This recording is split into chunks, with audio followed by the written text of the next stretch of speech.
Okay, ladies and gentlemen, welcome to what is clearly, obviously, already the best attended evening that we've had so far. Thank you all very much for coming. We are very privileged tonight to have the inimitable and probably irreplaceable Jocky Sanderson, international XC guide, podium placer on the world stage. You name it.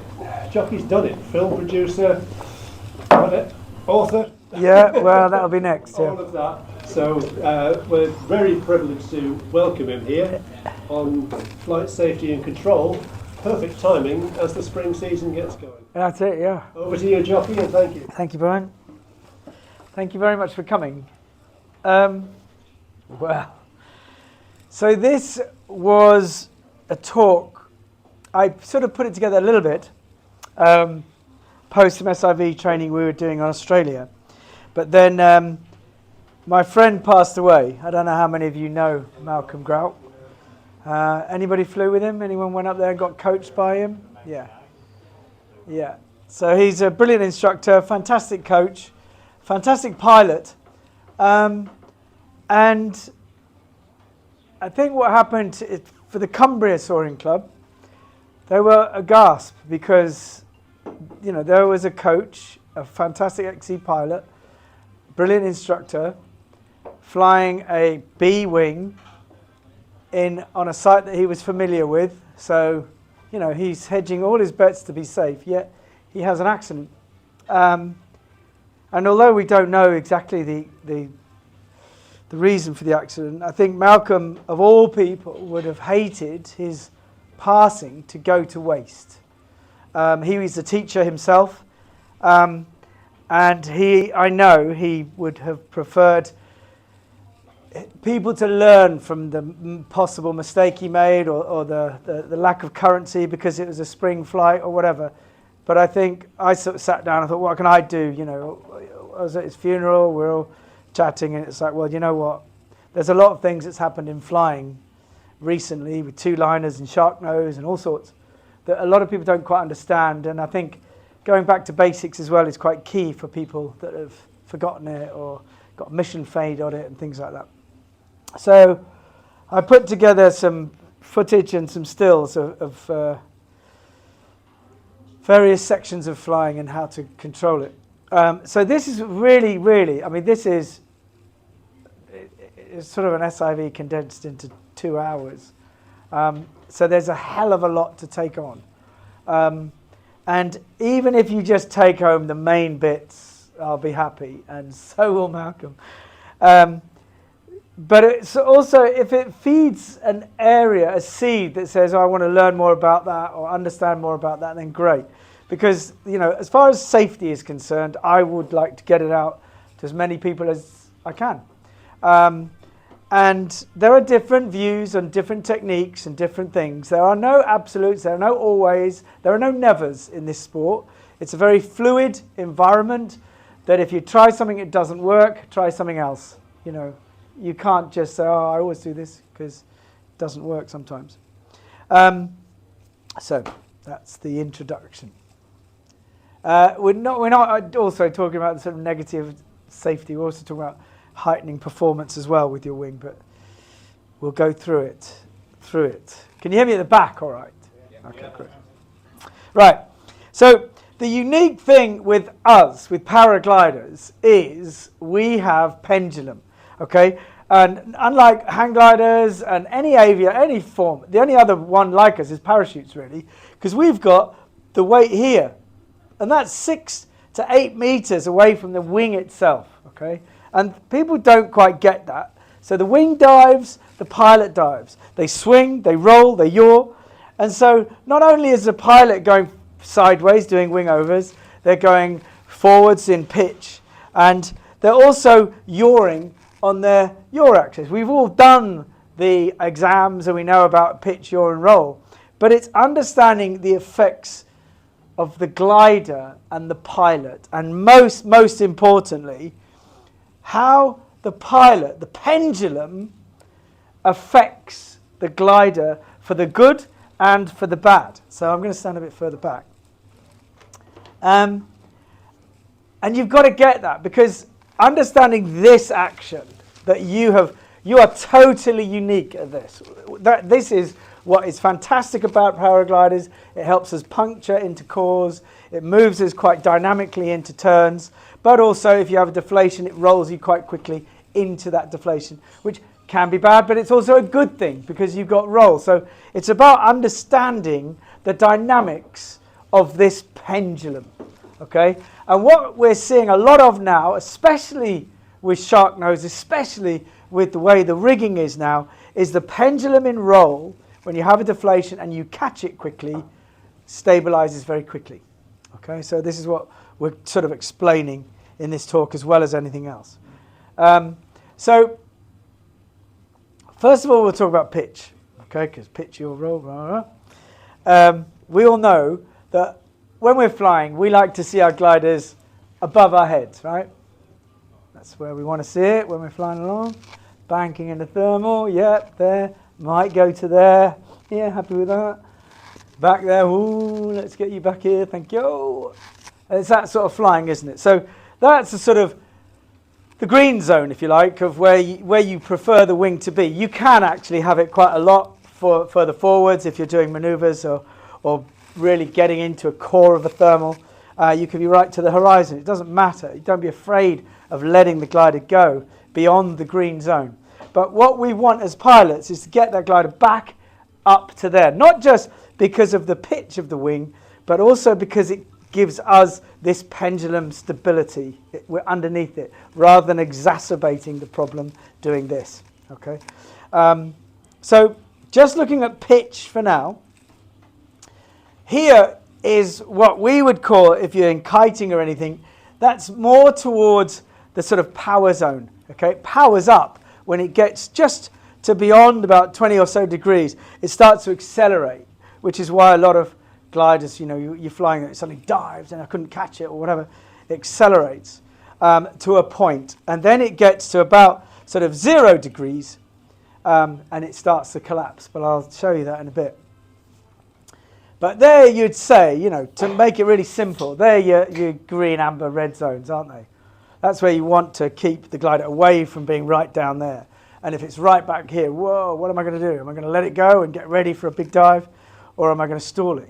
That is the choices available to you. So we're looking at this and we're understanding the energy of that. And that's the sort of power zone of a kite. Okay, so it shoots. And, to sort of illustrate that, you have acro wings are designed to stay going forwards fast in that power zone, because that enables the pilot to do infinite tumbles and it won't collapse. But we don't want that to happen, okay? Because we don't like that. We need to brake hard if it dives really fast.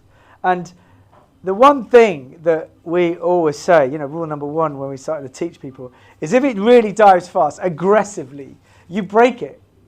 You just brake it. You brake it as hard as you like. You can brake it to full stall it. If it's in that amber to red zone, you smash those brakes on and you stop it.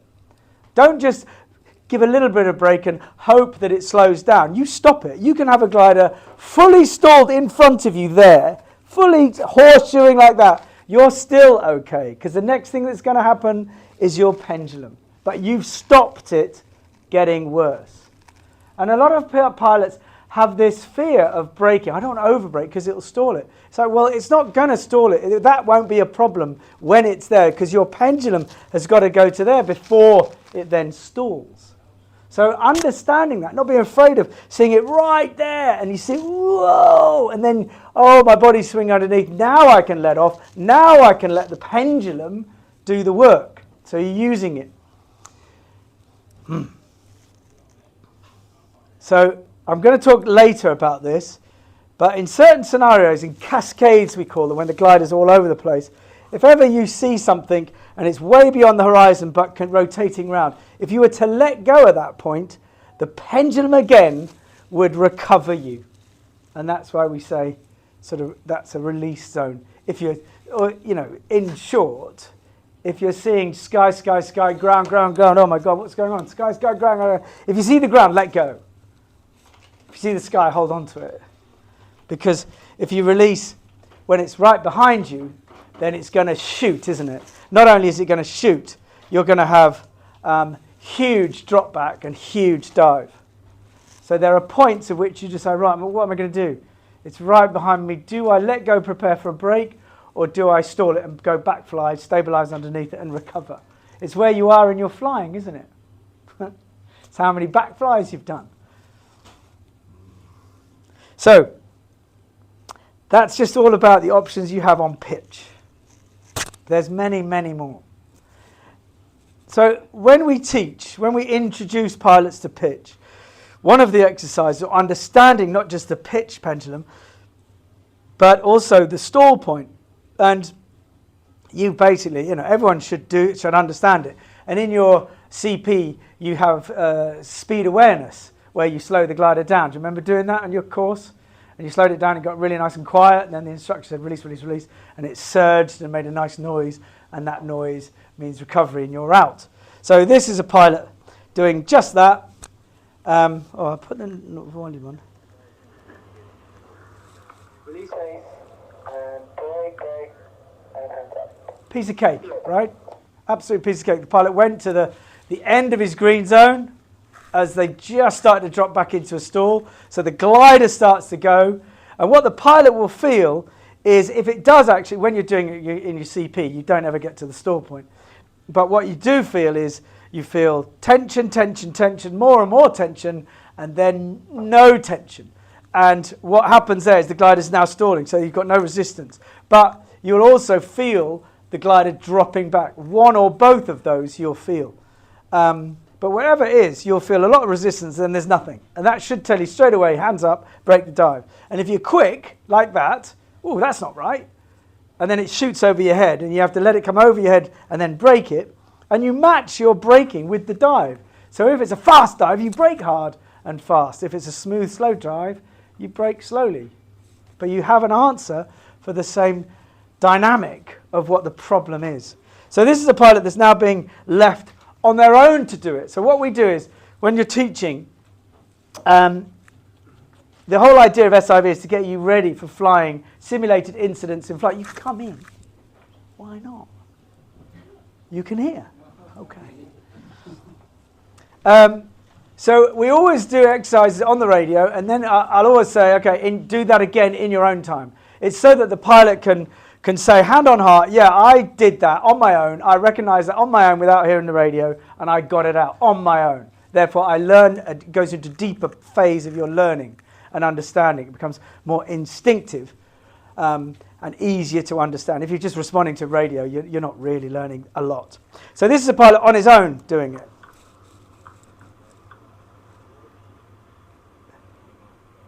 Goes a little bit further back, a little bit further forwards.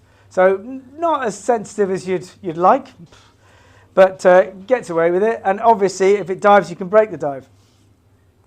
That's why it's rule number 1, breaking the dive. But what you've got to remember is dives are good, because dives are getting laminar flow back over the wing, and it's giving you speed. And that speed is control, and that control is safety.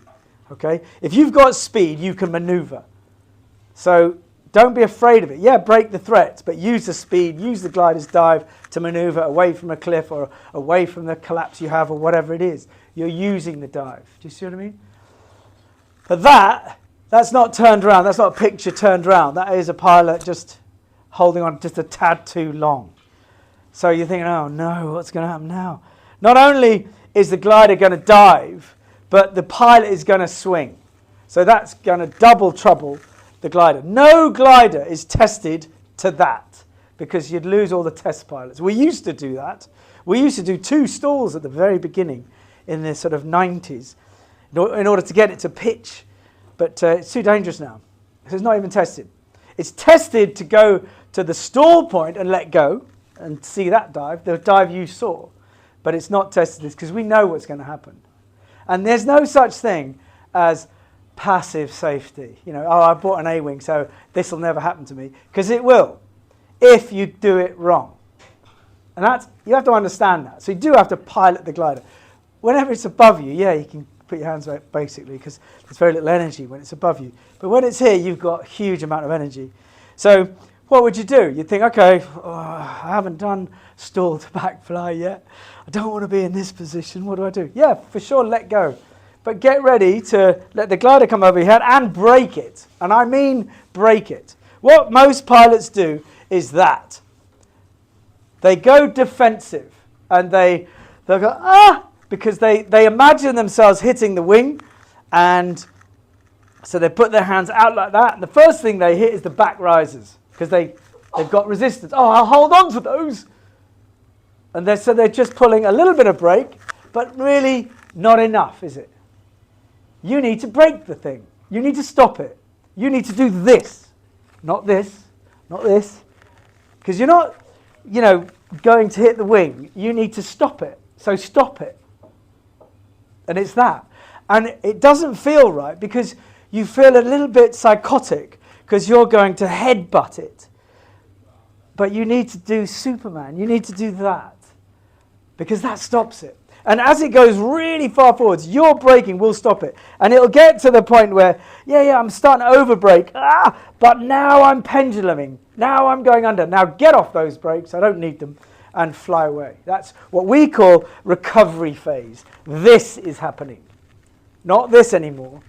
This. Your pendulum is coming out. Same if you're turning and you let go and you... If everything goes light, if the pressure is decreasing on your stomach and the sound in your ears is getting less, then it's recovering. So you have to recognize that as a pilot. Don't overreact now because you'll get it worse. So, this is a different pilot, different glider, exactly the same body position. Same thing. They just go, ah! And it's like, don't, just go, ah, like that. But I can't teach you that because you've got to do so much of that it just comes naturally. But we are just saying, just break it, just break it. And, that's most of my job is just saying break. So here we go. This is what I want to show you how good gliders are. So you can hear me say, brake, brake, brake, because it's diving, but the minute the pilot goes underneath, I say hands up, let the glider now do the work. If you keep brakes on now, because the body's underneath the pendulum, the pitch pendulum, it will stall. So you have to very quickly brake it, and as soon as you're underneath, hands up. Do you see as soon as you have the effect, get your hands up. It's obvious. It's painfully obvious. Looking at this guy. So he's searching for the stall, he goes too late.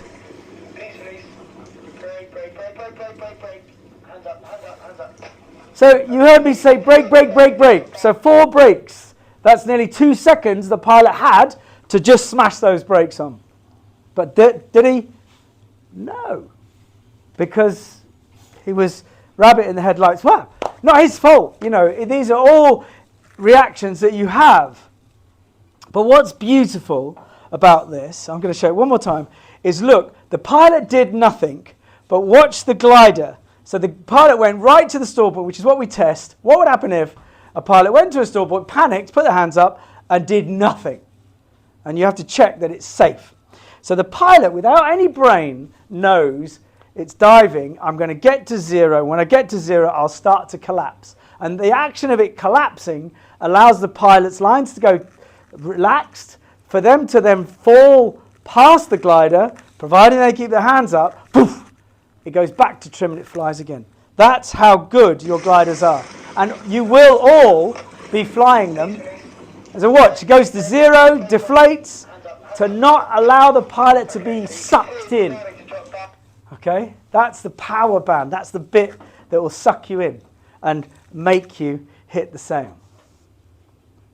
But they're good, aren't they? Gliders will just get to that. They'll get to 0, they'll collapse. But not always. Not if you've given this much energy. Whoomph. They're not tested to that. You have to do something.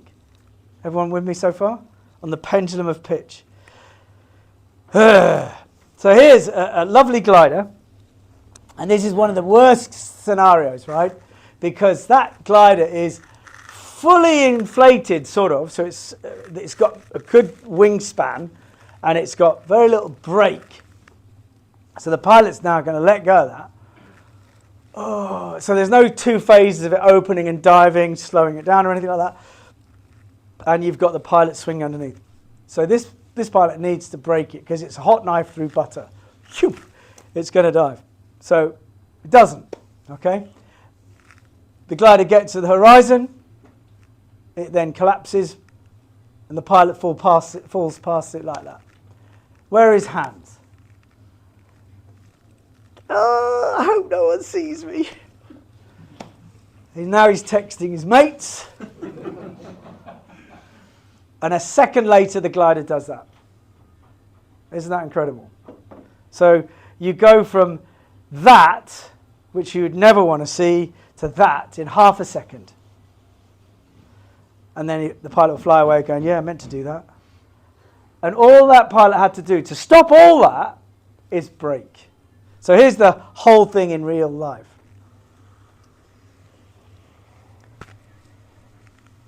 Release, release, release. Brake, brake, brake, brake, brake, brake, brake, brake, brake, brake, brake. Hands up, hands up, hands up, hands up, hands up, hands up, hands up. Pulling. The glider's flying, it's all fine. Do you see how shit my job is? All that pilot had to do was brake. And I said it 4 times again. And the pilot didn't do anything. It's like, ah! So if you want to control your wing, control it. Break it. Be in control of it. And don't be afraid of breaking it. And that's the pilot having a lovely time, doing wing overs. We'll talk about his weight shift in a minute. But finishes with a, okay. You have to remember why we fly. I sort of teach shit sandwich. So that's pitch, okay? And don't be afraid of pitch. We often use pitch in order to puncture into thermals and roll efficiently and get into out of tight spots and things like that. So don't be afraid of pitch. Use it. Use the dive to your advantage. But control the dive. If it's a threatening dive, i.e. it's passing you, it's shooting, you know the difference. If it's a good dive, you and the glider are traveling together because that means the only thing that can happen is this, you see.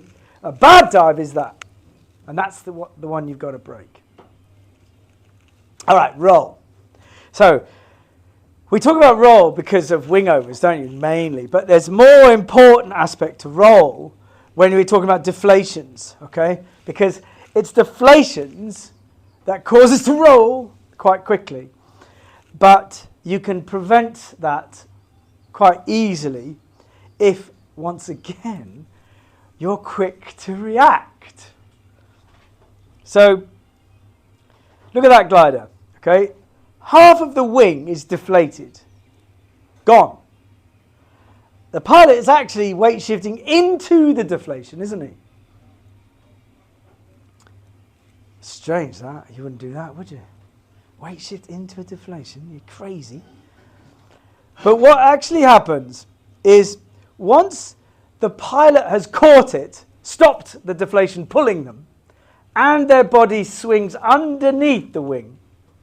So if you are quick, you don't have that roll in, you have pendulum underneath. Once you're underneath the wing, once you're underneath this beautiful wing, it says, right, well, if you hold the deflation on, you wouldn't do that in a real scenario, but we do it to teach you.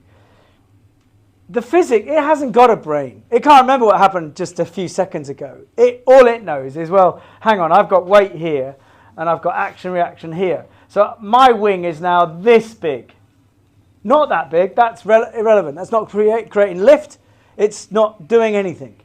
So all your pendulum has gone underneath the good wing, and it won't pull you anymore once you let the pendulum get you underneath the wing. And that's the key. Understanding, get under it, and then you've got less to do, less to control. So as an exercise, what we teach people is to do a big deflation like this and hold on to it and all we say to the pilots, keep the glider flying straight. That's all I ask. It has to be straight. And what actually happens is the pilot thinks, oh my God, it's going to be 50% deflation. It's going to really be pulling me.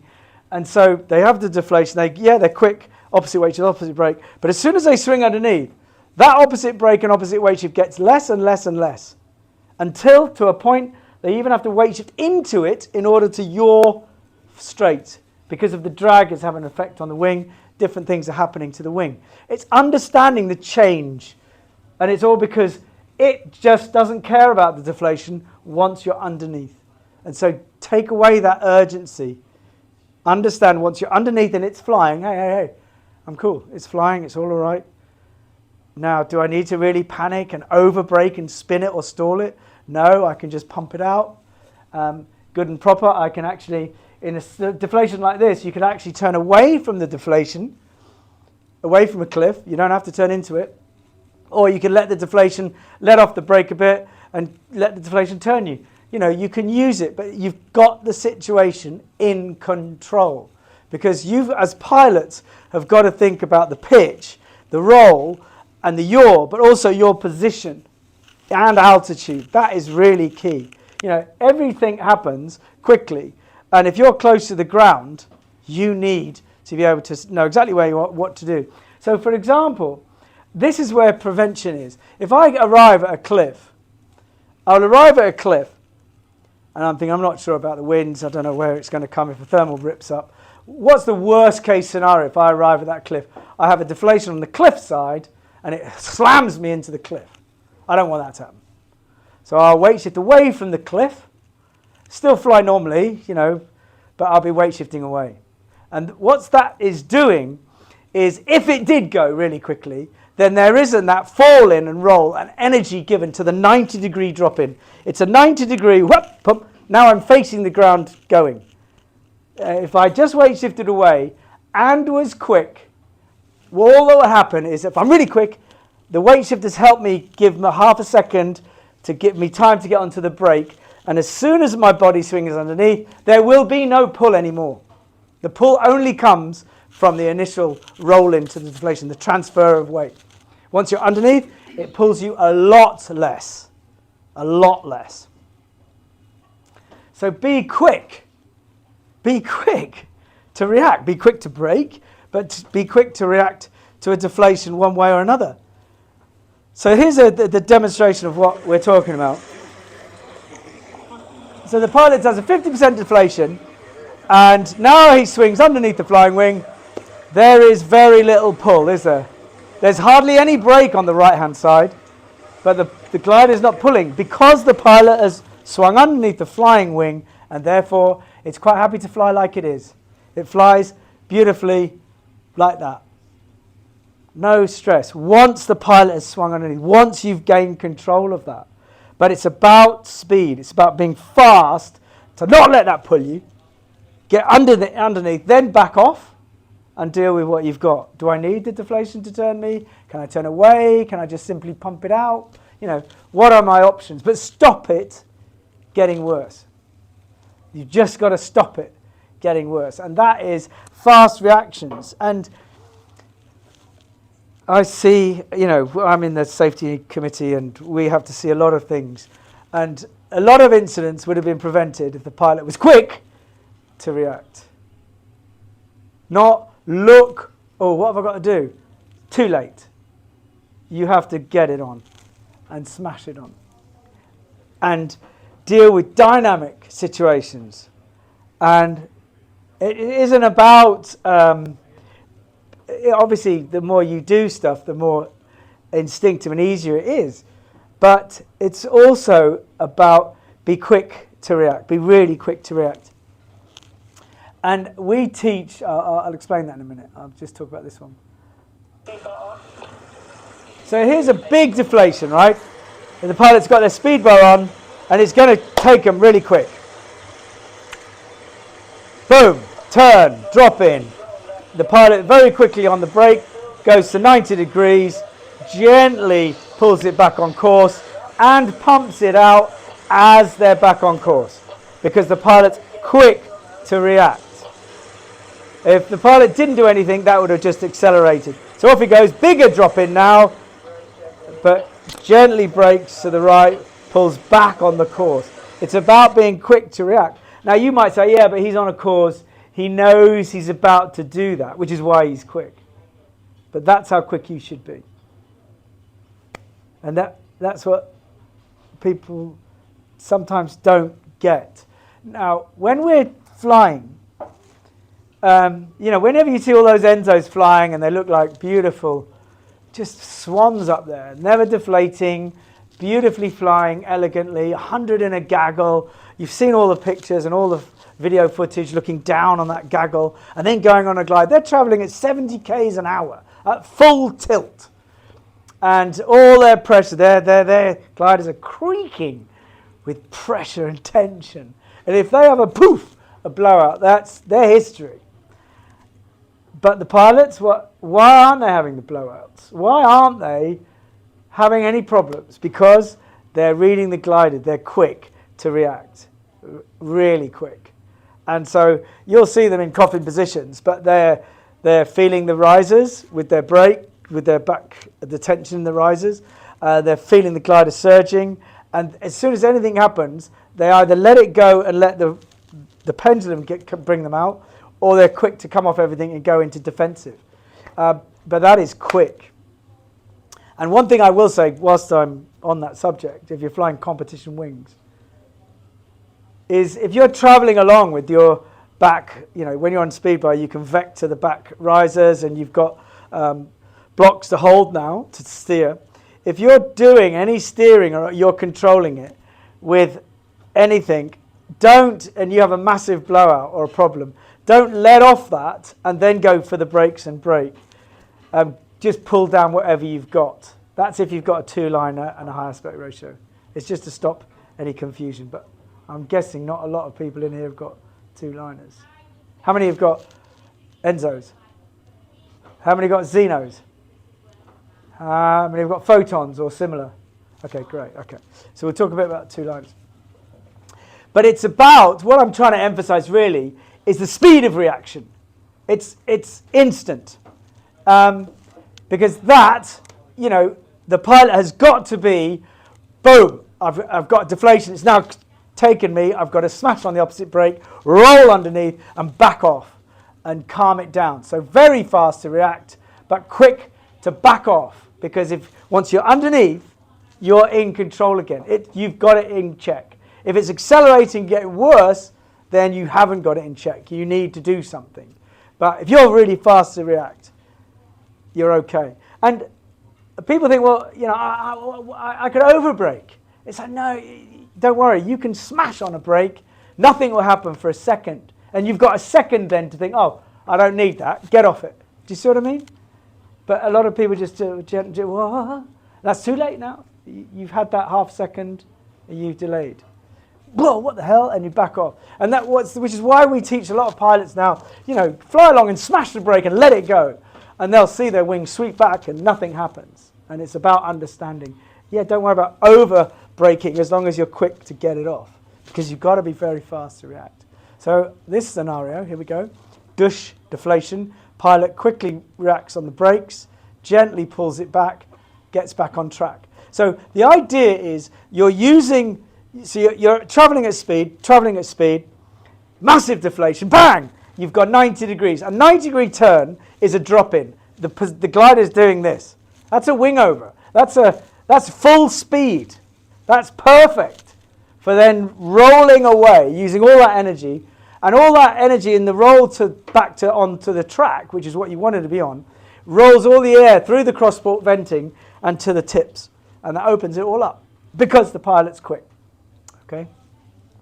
So this is another one, the pilot a bit slower to react, but calm and getting back. Because imagine you're going somewhere at full speed. So the longer you play around, you're going off course. You're losing the competition.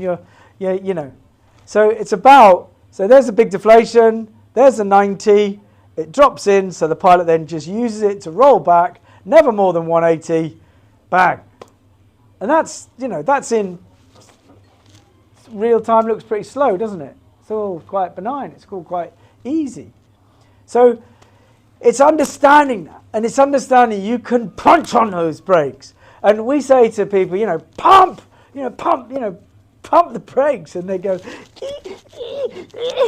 and it's like, no, we want to see the wingtip go backwards. We want to see you clearing that cravat, not doing that. It's got to pump it. And look how much brake the pilot's got there. So it's down just to level with the pilot's thigh. And he's got a lot of brake. It all depends on your wings and your brake range. But you can pull a lot of brake. And that's what we're teaching pilots, okay? Firm, deep brakes. Deep brakes have an effect. Don't just do little brakes. And what we're teaching people is, especially with two-liners really gave us fantastic insight. Because, and it does go down to, B's, C's and things like that. Because, you remember the isolation, if you swing underneath the deflation, you're now flying the flying wing, right? That's what the pendulum does. We're now teaching two-liners that we never want these two tips to touch, okay? Otherwise, it's probably a reserve. So you have to clear a cravat, for example. So what do you do to get a cravat out? You pump it. You can do a deflation past it to relieve the pressure and then pump it out. But you can stall it. So we teach pilots, right, you can stall one wing whilst flying under the other. You isolate. So you say, okay, I weight shift and brake to the left, and if I punch this side, I can stall that wing. Stall, stall, stall. Oh, there's the cravat's out. Whilst flying the other one. And that's isolating it. Do you see?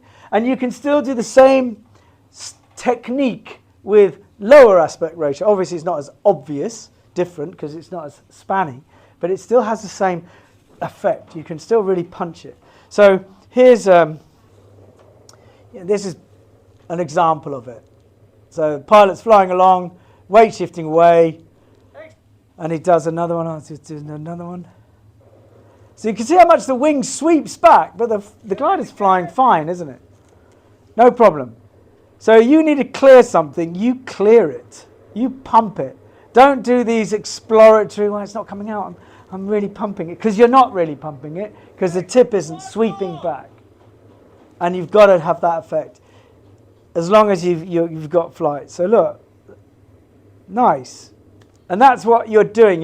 You're learning. The pilots, when we're teaching coaching two-liners, is we're getting them doing that all the time. So they're really quite familiar. That is a stall point, the spin point of the glide, if you like. But it's not a threat, is it? As long as they're doing the job. And whilst we're on the subject of cravats will always stay in and pull you as long as you're going forwards, right? Because that's what makes the cravat have the effect. The more faster you're going forwards, the more drag the cravat is creating, the more it will roll. So you normally would say to pilots, right, if you have a cravat, pull on the opposite weight to the opposite brake, slow the rotation down. As you're slowing the rotation down, you can use the going from a spiral, that's a spiral, and as you're slowing the rotation, you're going into recovery phase, which is a type 360, because the only thing that's going to happen now is you're going to be out, so that's recovery phase. And you can use that banking turn, because you've got a lot of pressure in the wing, to punch that cravat out, because you've got more speed, you've got more authority with the pump, you see. But let's say you pumped it really hard, it's not quite coming out. The glider will then go into recovery and your body will go underneath it. Now you're underneath it. Now the pull won't be as much because the airspeed isn't as much. The roll is no longer there. You're now underneath it. The energy has subsided. But there's still a pull. So what we then do is we say, right, deflate past the cravat. Do a big ear past the cravat. Now what that does is two things. One, it turns a cravat, which is an annoying bit of span facing the wind, right at the wingtip, pulling you. It turns that into a collapse, which is a flappy bit of flag, no drag now, and your body swings underneath the flying wing with no pull anymore. Oh, so now you can, you see if it's come out because it's flapping. Well, I pump the brakes as normal. Yeah, it's come out. But it's pulled, more importantly, it's pulled the pilot under the flying wing, giving them time to then think, right, what are my options here? So sometimes you can have a big cravat. If you do a big deflation, you'll swing underneath, and you're now going back to that 50% deflation. Oh, I can fly forwards. I can gently turn away from it.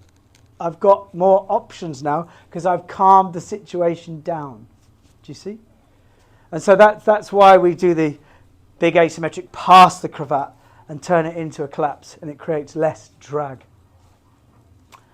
But quite often, if you're in a maneuver, as long as you pull it out of a spiral and bring it out into a tight 360, now you can use that speed to punch out the cravat. You don't have to fly straight, go really slowly, and then pump.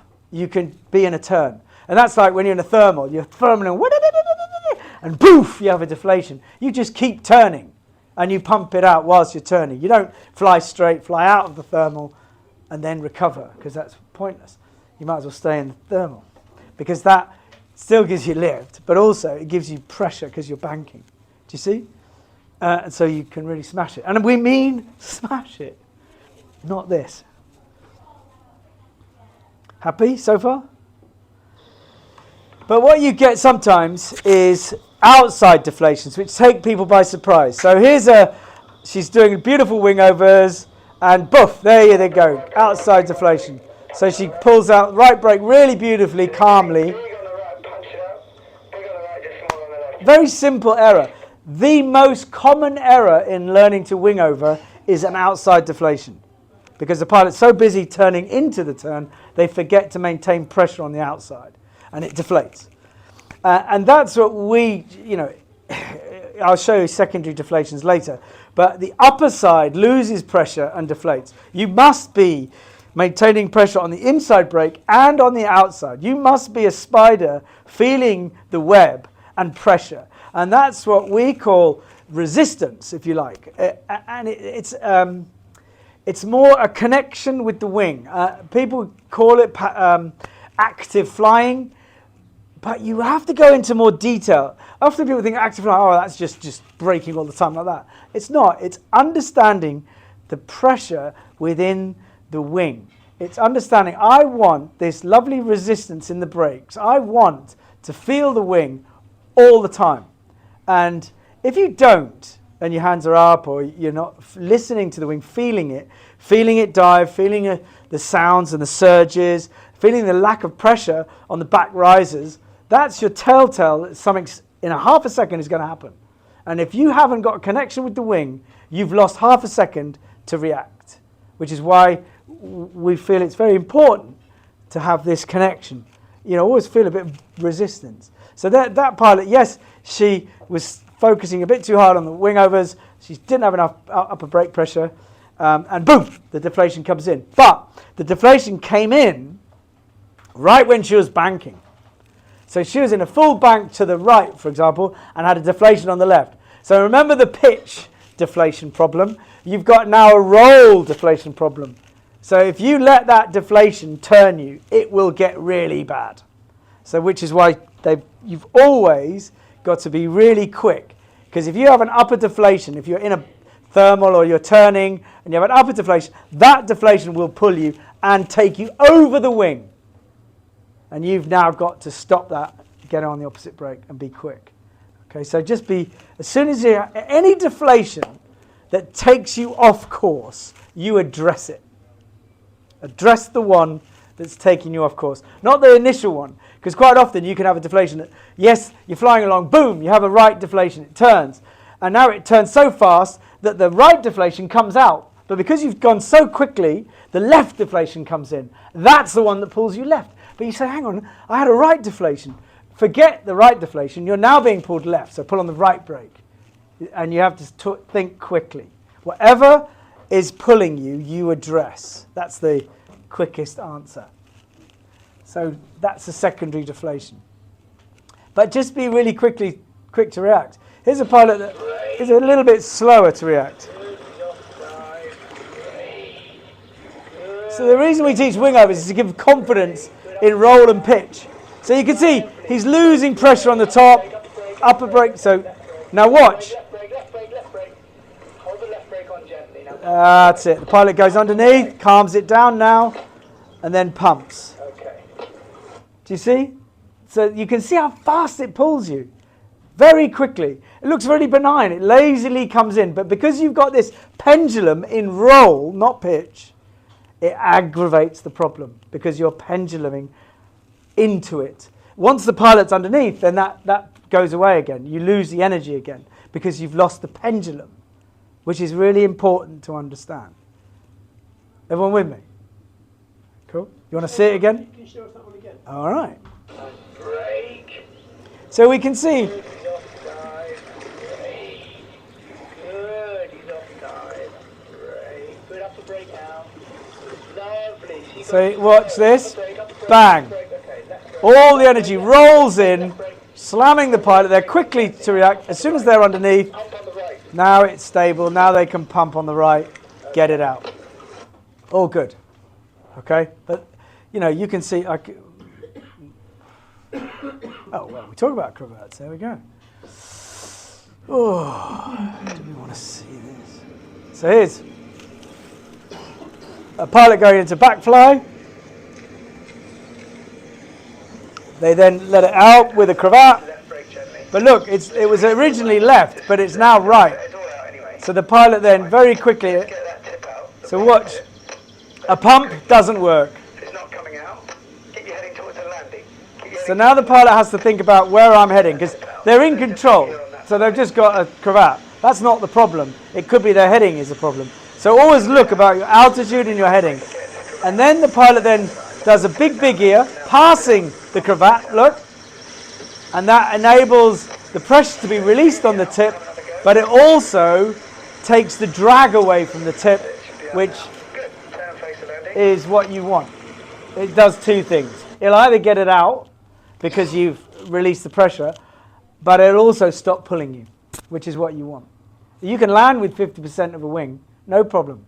But landing with the cravat coming in, it's a bit thermic and you've got loads of opposite brake. You might stall it just as it's coming through wind gradient. You know, you can land with cravats, no problem. Depends how big they are. But what you want to do is turn a cravat into a big asymmetric tuck, which has minimal drag, because your pilot swung underneath. It's the pendulum, the pendulum. So here is a beautiful example of a tail slide. So everyone's heard, oh, backfly, tail slide, you know. Tail slide is when the glider drops back, and then once the pilot swings underneath, it becomes a backfly. So tail sliding, a lot of pilots don't even realize they're doing it. All they're doing is opposite brake to stop it going nuts, and then the glider starts to stall, and then because they're looking at the wing, it starts to stall, and they're seeing the cravat. It's, oh, good, at least I'm slowing down. But then they see the cravat coming out. Oh, look, it's come out. Great, I'll let go. So they let go, and it dives, and they, oh, yeah, page number 1, yeah, break the dive. I'm out. Whew, that was easy. And all because I did opposite brake. It's like, yes. But what actually happened is the glider stalled. That's what cleared the cravat. So here we go. Nice example. So she's in. She goes into a backfly. So, but she released a bit quick and slam dunks. She's twisted. It's almost auto-rotating there. She's quickly, but she has to go above the twist to control this. So now she, whoa, starts to stall a bit. That action of it violently going backwards frees the cravat because it's now not fueling its energy because it's flying backwards. So now the cravat comes out, the tips clear the cravat, and now the pilot can ease up, break the dive, and recover. That's a tail slide. That's what you do. A lot of pilots don't even realize they've done that. They just think, oh, it came out. But you can see how much energy builds up. It's fast, isn't it? That cravat, wham, you're in. And you need to stop it. And that just needs so much brake to stop it. So release it, release it, release it, break the dive gently. So the pilot's now cravatted, here we go. So they, as soon as they, so he's in a turn and pumping it. So it has more authority because there's more air ramming into it. So you think, well, okay, I'm in a turn. It's a safe turn. I've got the turn in control. It's not going nose down. I'm going to keep that turn on. I've got altitude. I'm good. Now I'm going to use that speed to pump it. There are differences. Just understanding it, really. So there's, look at that, lovely brake. Punch it. Yaw. Are we all right on yaw? Do you want a break? Let's have a break. It's getting a bit hot. So we're on yaw next. How exciting. Don't leave, because you'll have nightmares. You've got to wait to the end. Remember shit sandwich.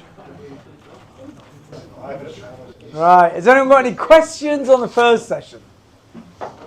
Oh, it's a lot to take in, isn't it? Sorry. But I started it, and it's just, well, they need to know that, and no, they need to know that. It's nice to know and need to know. But yeah, you definitely need to know. Don't be afraid to break. And be fast. A ninja. You know, people think it's uncool. It's nothing to do with uncool. You have to be fast to react. Okay, so how many people here have spun their wing? You know, on a course or in thermals or coming into Topland or anything, spun their wing. You know you've spun it. Okay, excellent. Okay, so that's half the room. That's great. The spin is the same. Remember the first exercise I showed you when the pilot slowed down and, whoa, they lose pressure on the brakes, the glider drops back. One or both of the feelings happen first. With a spin, it's the same. It's stalling on one side. The other side is flying okay for at the time. But the pilot pulls so much brake on one side that it spins. It stalls on that side. The first feeling you have is, again, you lose pressure, resistance. So you've lost that resistance. And that resistance, that connection with the wing is always key. So how much resistance have you lost depends on how severe this situation is. So if it gently drops, you know, you can be quick and come back up. It dives, you reintroduce the brakes, and you're back again. That's it. Literally, that's it. I would say if all of you thermal, you've probably almost spun a few times in some spicy bits of lift cores. You're trying a bit hard to pull. You feel the glider, ooh, I lost it a bit there. That's it spinning, okay? And we use that with two liners, high aspect ratio, a lot of the time. You know, you're in a thermal, you're going round, you're squeezing a bit too hard, it goes, you release a tiny bit, it dives, you use that dive to turn tighter, get more balanced cadence, and get a better thermal. You know, use the thermal better, if you like. And that's using the spin point. And it's not being afraid of it, and it's understanding it is key. But you have to understand what it feels like. And that's and it's the losing of the resistance, that connection with the wing, and it's losing, you have lost the support of that side because it's stalled now. It's dropping. Everyone good with that? That's the stall. But just before I go into yawing, no, I'll save that. I'll save that. It's coming up in a minute. So here's... Face the landing, get a bang on the brake, spin, release, break the dive, and then finish facing the landing. Ready? Go. Brake. Good. Release. Dives. And continue to face the landing. So the pilot, what we're teaching them is, Right, you can see that coming in. it spins, they release, it goes into a positive state and dives, balance flight is regained, and they use that dive to turn. So there you go, there's the dive, balance flight, and they bank back into the thermal they were in, or whatever it is. It's not being afraid of a spin. You know, recognizing what it is, what it feels like, and use the recovery phase to get back into the turn you were probably trying to do anyway. Because why were you braking hard in the first place? To make it spin. Because you wanted to turn tight. If you wanted to turn tight, you let go of that spin, it dives, and then you reintroduce it, and you then turn tight. It's obvious. You know, when we drop people out of tandems, we can't turn. There's one person under it won't turn. So you have to sort of smash on the brake, let it off, let it dive, now introduce the brake, now you can turn, now you can bank. Because you've got speed, you've got that pendulum roll. And that's what this sort of illustrates. Don't be afraid of it, but understand what it feels like. So here's, you can see, remember, he's doing it in his own time now. So the pilot spins, releases, but continues round. Now, look at that secondary deflation. It's come in and it's pulled him really violently, even making another deflation. But the pilot isn't reacting to the first deflation. Now he's reacting, but it's going back in because he's not pulling on harder. Now he's underneath. Now he needs the pump. And he died. Do you see? All of you are probably going thinking, right brake, you idiot. But that could be any of us. Any of us could be, you know, it's easy to be an expert when you're sat here watching it. But you can see how long it takes. Go round and round. It's like, stop it. Just stop it. Get your body underneath it. Now back off and control it, because you've lost all the energy now.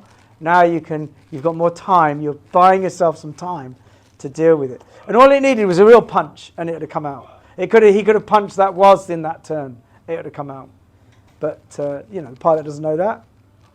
But just pull on the right brake. But you can see how quickly a secondary deflation pulls you. Boom. It's fast. React fast. Prevention is way better than a cure. So be fast to react all the time. Don't get those deflations, and then you'll be fine. The more experienced the pilot, the less deflations they have, even though they're flying higher standards of wing, because they're current on the wing and they're reactionary, pre-reactionary, really. So it's all about being just that preemptive, stop it building, use the energy, control the wing. And it's that active flying and connection with the wing that stops the deflations. So here's another spin, watch. That's benign. But so it deflated because the glider went slightly to zero and started to deflate. That's not a problem at all. So he's going to do it again.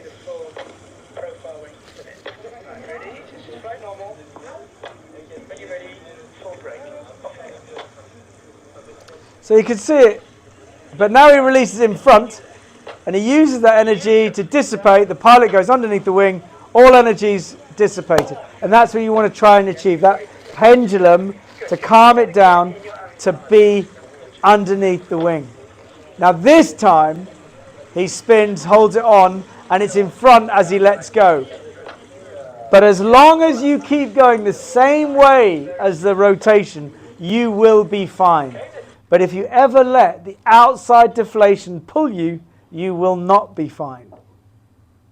So whenever you're in a turn and you have an outside deflation and you're turning right and you have an outside deflation, you never let that pull you, because all that energy, the right side, the upper side, will roll you into it.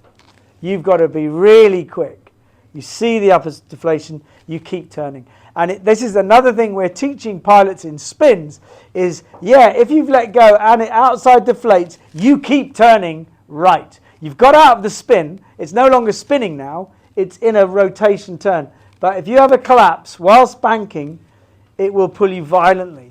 And you've just got to keep on the inside. So the same thing when you're thermaling, you're banking left, poof, you have a deflation on your right. You keep turning, weight shifting, turning left. Don't let it pull you. And now use the time to pump it out. Because if you let it pull you, you will be slammed into a very violent turn. Yeah? Easy. Oh, I don't know what happens there. So this is a pilot spinning by accident. He's trying to spiral. So now it's behind him, so now he's got to release it. Because it's behind him, we say stall it. So then he eases off after starting to stall it. So this is the problem a pilot has. Remember the very first picture we have with the pitch?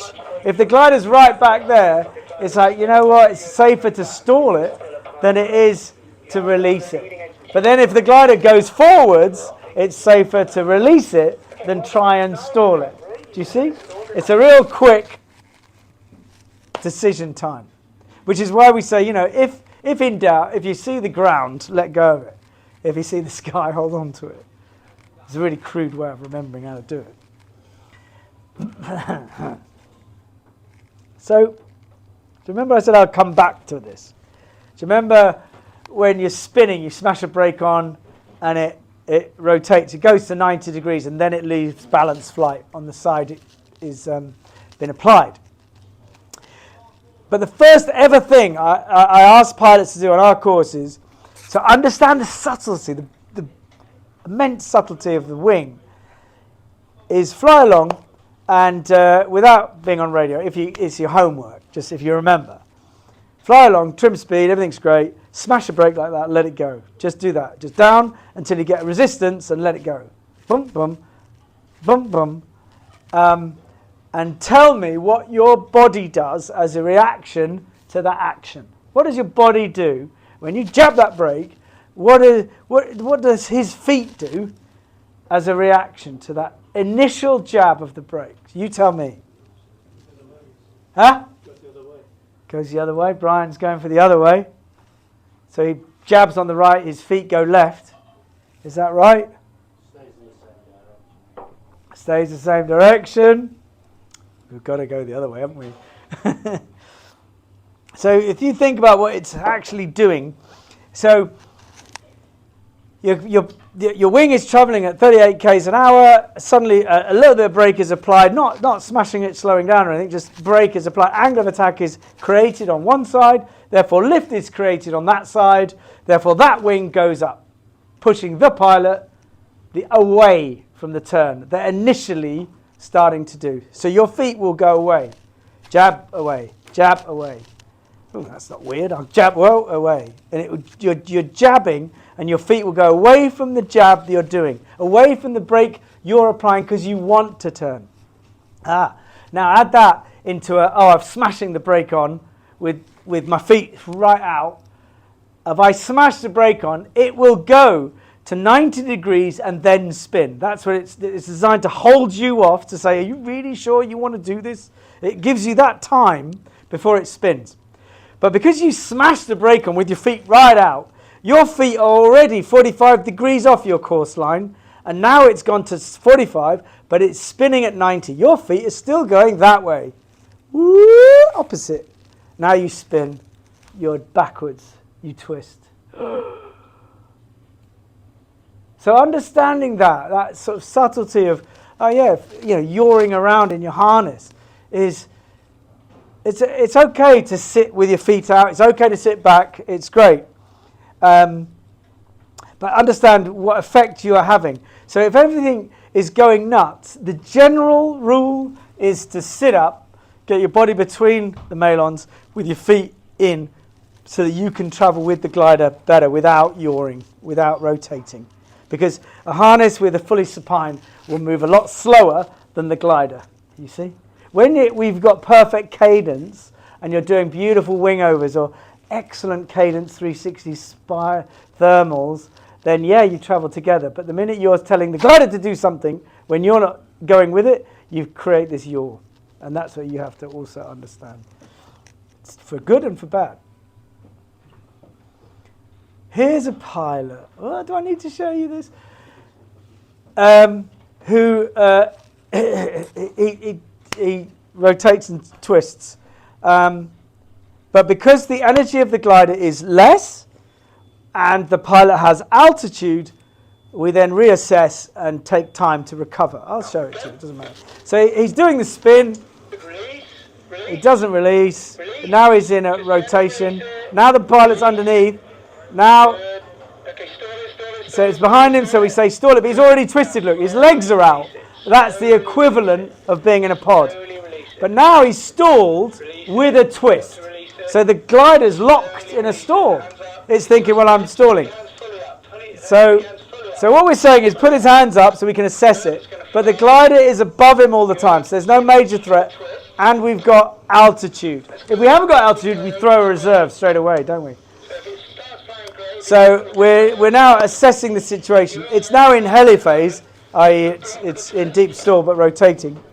So now the pilot's got to go above the twist, slow it down, and then release the twist, releasing the tension of the twist, and then recovering. So now he's come one or two twists out, so the friction is less, therefore the brakes go up, therefore the glider can fly, and now he can untwist the twists in normal flight.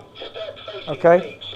And that's about controlling the wing, but always thinking about your options. Right, I've got this.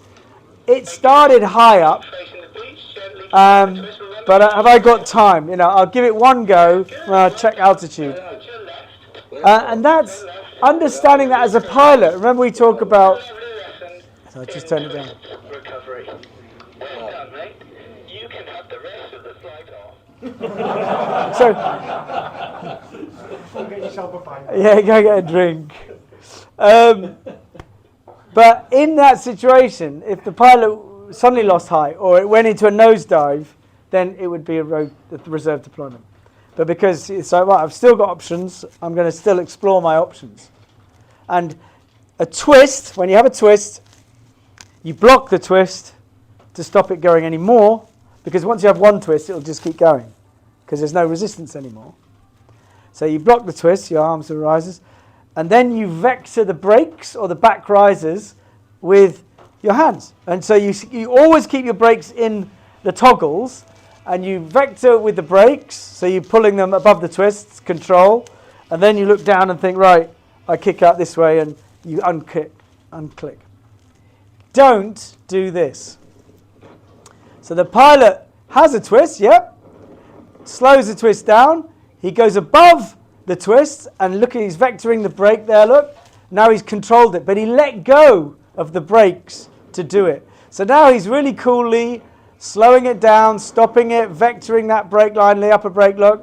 So it now slows down. This guy's cool as a cucumber, and he's gently twisting, gently holding that brake, keeping it flying. And then he's slowly getting himself round in order to fly back to normal.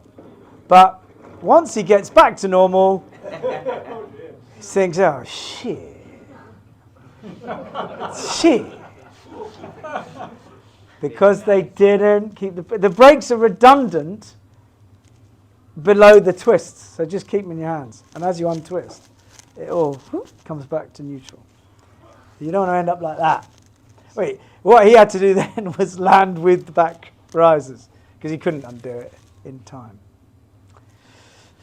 Happy with that? Harness your twists, who can understand that? That's great. Nice.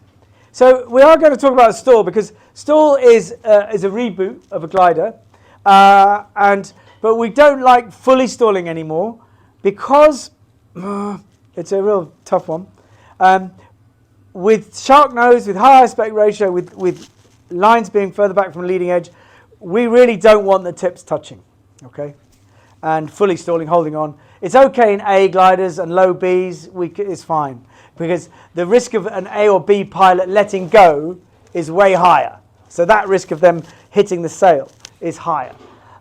So we prefer to think, risk to reward, fully stall it, let's go with the risk of the tips touching. But when you're good, when you're flying Cs and above, you should be able to backfly crudely and or stall without the tips touching, and preferably two-stage stall it. That's what you should be learning if you're going to fly two-liners and high aspect ratio wings. And they're a lot less trouble. They're a lot easier on the glider and you. And there's a lot less chance of it cravating and you twisting and rotating. So it's win-win. But the problem is the pilot is dropping back as you're doing it. So I'll just explain it. So that is it starting to stall, right? Look how much brake the pilot's got on, past their bum. And then that is the classic backfly position. Okay, you can see the glider has got arches between the lines, which means it's sort of deep stalling, but it's flying backwards, which is indicated by the tips flying forwards. So it looks like a big ears, but the other way around, isn't it? It's a big ears going backwards. That's what backfly is. It's flying backwards. And to illustrate that, I'm going to just give my voice a rest and let you watch this.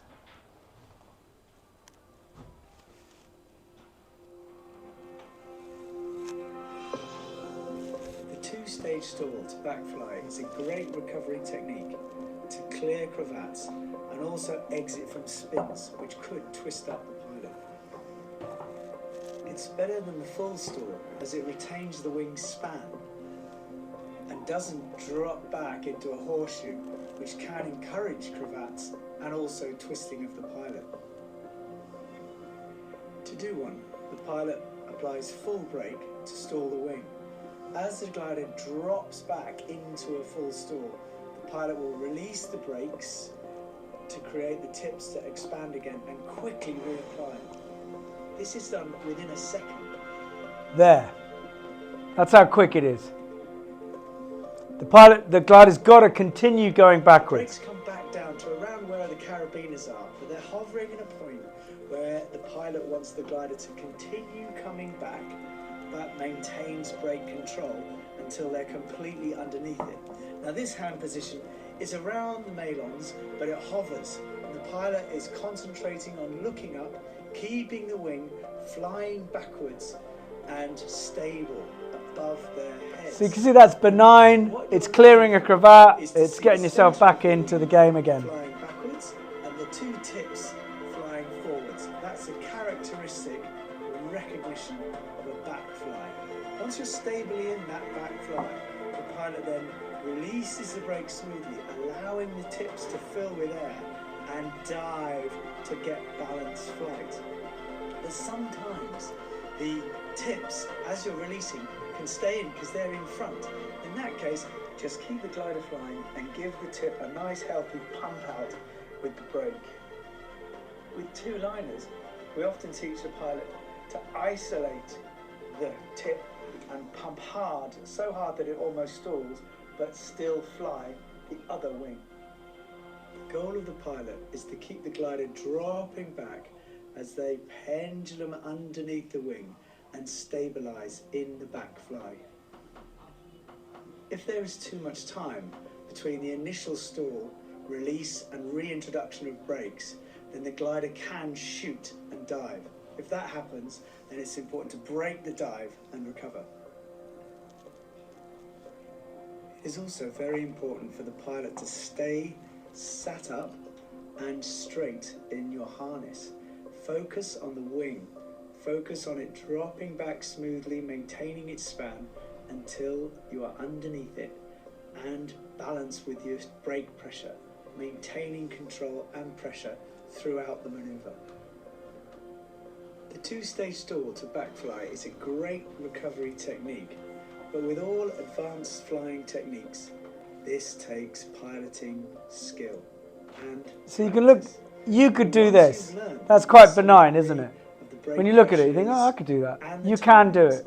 It's not, you know, it's not just acro pilots doing it. You, as pilots, can do it. This is where it becomes very useful. Straight to the backfly position from a spin, for example, and that will clear the spin, go into stable backfly and allow the pilot time to ease up gently, clearing the tips and allowing the glider to dive and fly away without going through the two-stage stall. So that's it in real time.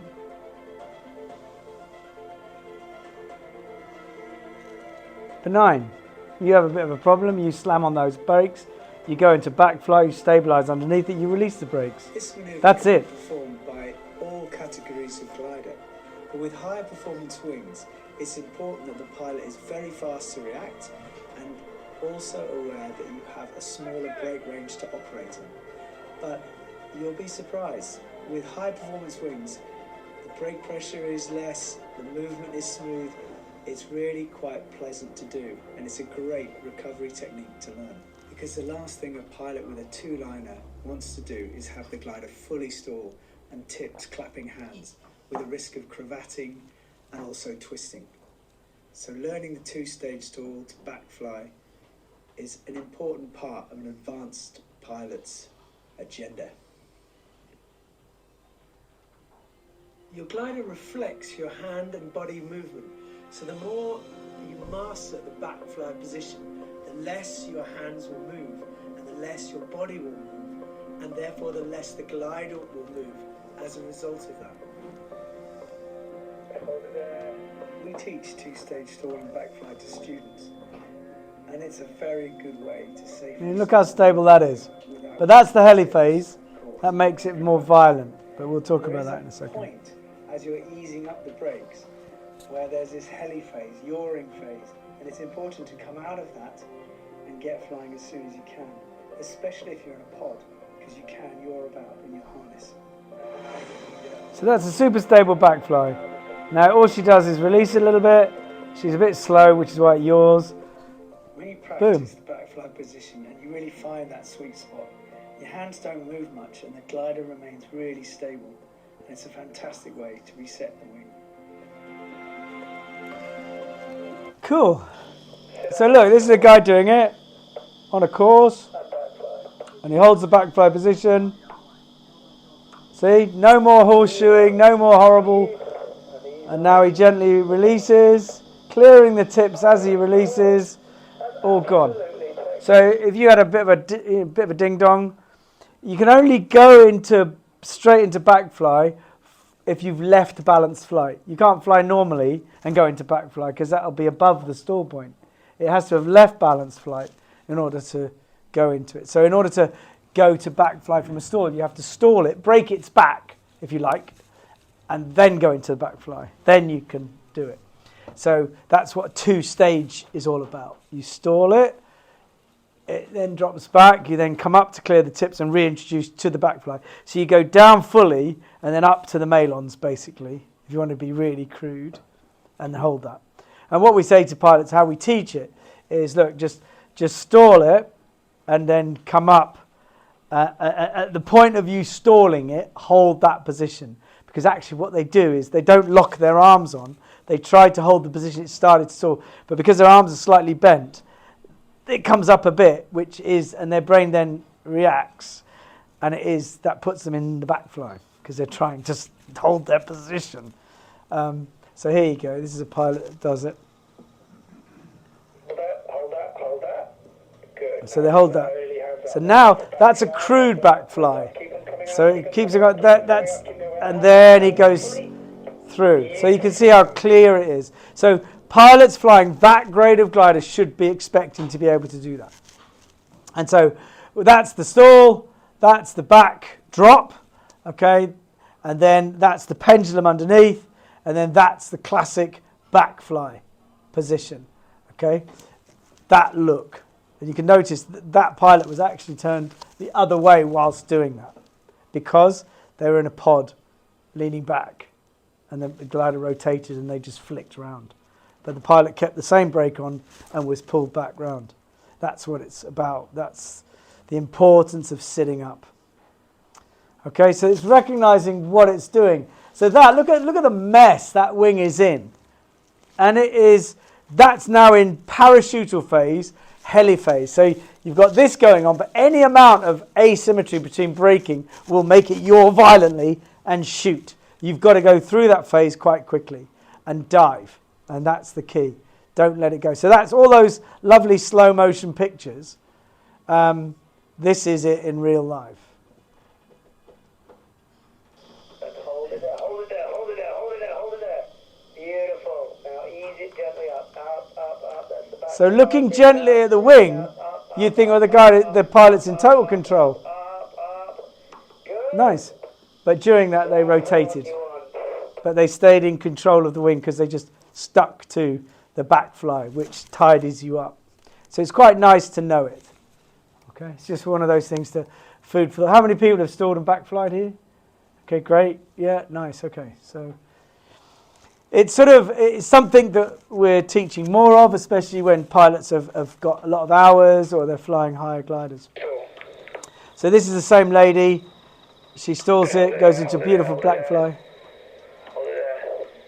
Good. Now slowly release it. So that's a crude one. You see a lot of tips in play, but now That's beautiful.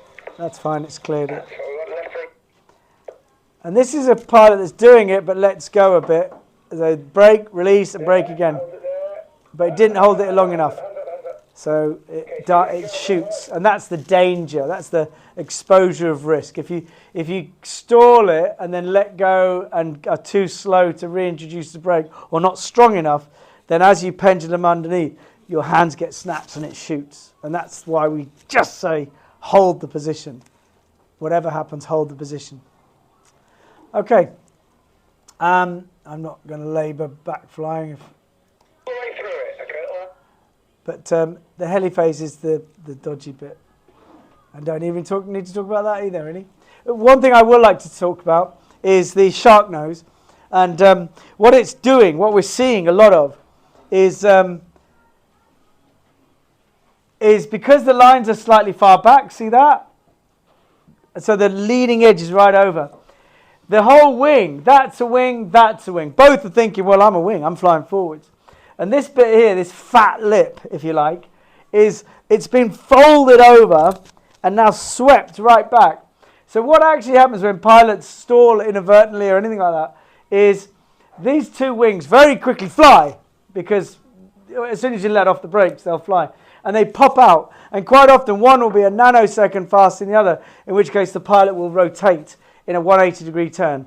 If that's the case, don't worry about it, you know. But this is really interesting, because that also traps air into the wing and makes the movements quite sudden. So be aware of that. It's a good thing, and it makes a stall a lot calmer. It makes deflations a lot calmer, providing you are quick to react to them. So shark nose is actually it's actually improved the safety. People think it's the opposite, but it's actually improved safety of high-end wings because of the way it inflates, the way it progressively loads, and the way it traps air, allowing the tips to fly. But if you let it go nuts, then it will get worse. Yeah. Just a question about, you say about trapping air. Have you got any thoughts on, like, is it called the RAST system, like Swing have with airlock? Is that like a similar sort of thing, but more designed into? That's enable it to hold the angle of attack higher and not stall. Okay, so it's not. Yeah, it's not. It's your. Front to back, The side to side. Yeah. But you know, I think with shark nose, all manufacturers are doing, because it's the way forwards, and it is progressing down, but it's understanding one on the grounds they're different. For those of you that have them, you know, the power band is different. It accelerates a little bit differently. It pulls you off your feet on certain wind strengths and ground angles and stuff like that. It's understanding the subtle difference of shark nose. And shark nose wants to fly. It doesn't want to be slowed down. It's a bit like flying a paramotor. For those of you that have flown paramotors, you know, it's safer to just leave it to do its thing than it is to interfere with it. But that's not passive safety. But yeah, it's what I would say is read your manuals. The test pilots, the designers have all done a lot, and they want to share a lot, and it's all in there. It's all in there. So just, you know, make sure you learn. And you can see there, that's a classic horseshoe, isn't it? But you can see the trapping of the wing, and that glider will just pop out. It'll just, once the pilot goes underneath it, the glider will just go boink, open and dive, not a bad dive, and fly away. Very passive, very, very pleasant. Once the pilot has swung underneath the wing. And that's the difference. It's when this pendulum exacerbates the problem, that's when it gets nasty. Okay. We've all spiraled, right? Yeah? How many people have spiraled? Okay, lots and lots of hands, right? So a spiral is nose down. That's a spiral. So there, she's in a spiral. Perfect. And now we transit. So we exit a spiral, taking the energy out into a tight 360, holding that tight 360, and exiting whenever you want. Okay? The glider goes from that to that, and the pilot then swings backwards. The glider goes forwards, and the pilot flies away. You can exit fast. It's a secondary learning thing, where you accelerate and go straight up. But really, you know, when you're doing a spiral, you just want to get down. But what I would always try and say is, do you need to spiral for starters? Most people don't. But if you do need to spiral, make sure you can exit properly. And progressively exit with your weight shift into the turn, not away from the turn. Don't ever weight shift away from a spiral, because you'll transfer all that energy one way to the other. Here's a pilot that does just that, dropping in so slightly misunderstood. That's it, they're in. And now they pull out and they weight shift away from the turn, which sends all that energy the other side, and then they just drop. Now that could be a problem, but no, the pilot's quick to react and quick to pump out. So no stress, lesson learned, don't worry. But here's the secondary learning is dealing with the cravat and making sure it recovers right. And this is a pilot that doesn't pull, the weight shift's fine, but they pull too hard on the outer brake. Now pulling too hard on the outer brake will send it into a recovery. A fast one, hang on, let's see if he does it, there we go. Good, let it accelerate, squeeze on more now. So he's weight shifted in, but this glider does stay in. So he pulled on the opposite brake a bit too hard, and all that energy to the right is flicked to the left, and therefore the pilot will do that. So you gently right brake so you can see what happens. That transference of energy from one roll to another, and it's about balancing that smoothly. So when you come out of a spiral, do it in 2 stages generally. You're in a spiral, yes, great. Then you come into a 360, you feel the energy dissipate, then you can exit whenever you like. But it's about that progression. The only reason I talk about spiral is it's a tool. And we often talk about tools in your toolbox. What are you going to use to get down? Big ears, beelines, spirals? They're tools. And so as a pilot should have tools available to them to do whatever they want. And a spiral is something you should be able to understand. But be aware, obviously, of blacking out and problems like that. Reserves, there's only one, we all know about reserves. There's one big issue at the moment is auto-rotation. You don't want to throw reserves in auto-rotation. Or you want to try to avoid it, I'll say. So an auto-rotation is sort of more like a SAT. So that's a tight 360, that's a spiral, and that is a sort of SAT. It's just gone beyond the spiral point. The glider's still flying forwards, but you're flying backwards. You've passed the spiral point, that's a SAT. And a glider with a big collapse can do exactly that. It does that. So then the pilot's going one way, there's 2 circles going on here. So when you throw your reserve, it goes up into the lines. It's only when you and the glider are traveling together that when you throw the reserve, it then has an effect. Yeah. So auto-rotate, doing that in a SAT, you just throw your hat, and then you have to pull it back out and throw it again, and it eventually goes. But it's more going because you've probably, whilst doing that, gone into a spiral. So sometimes you have to think about, okay, have I got the height? If it's a cravated spiral, then throwing a reserve is a piece of cake. It comes straight out. But auto-rotation, you have to think about. And it's better to throw it away from the circle you're in, at your feet, throw it away from your circle. You're both doing 2 circles. If you throw it from your circle into that circle, you've got a problem. But if you throw it away from both the circles, then at least you'll clear it. Do you see what I mean? So the way we teach is we're focusing on the recovery. So here, out goes the reserve. It has to go to full extension.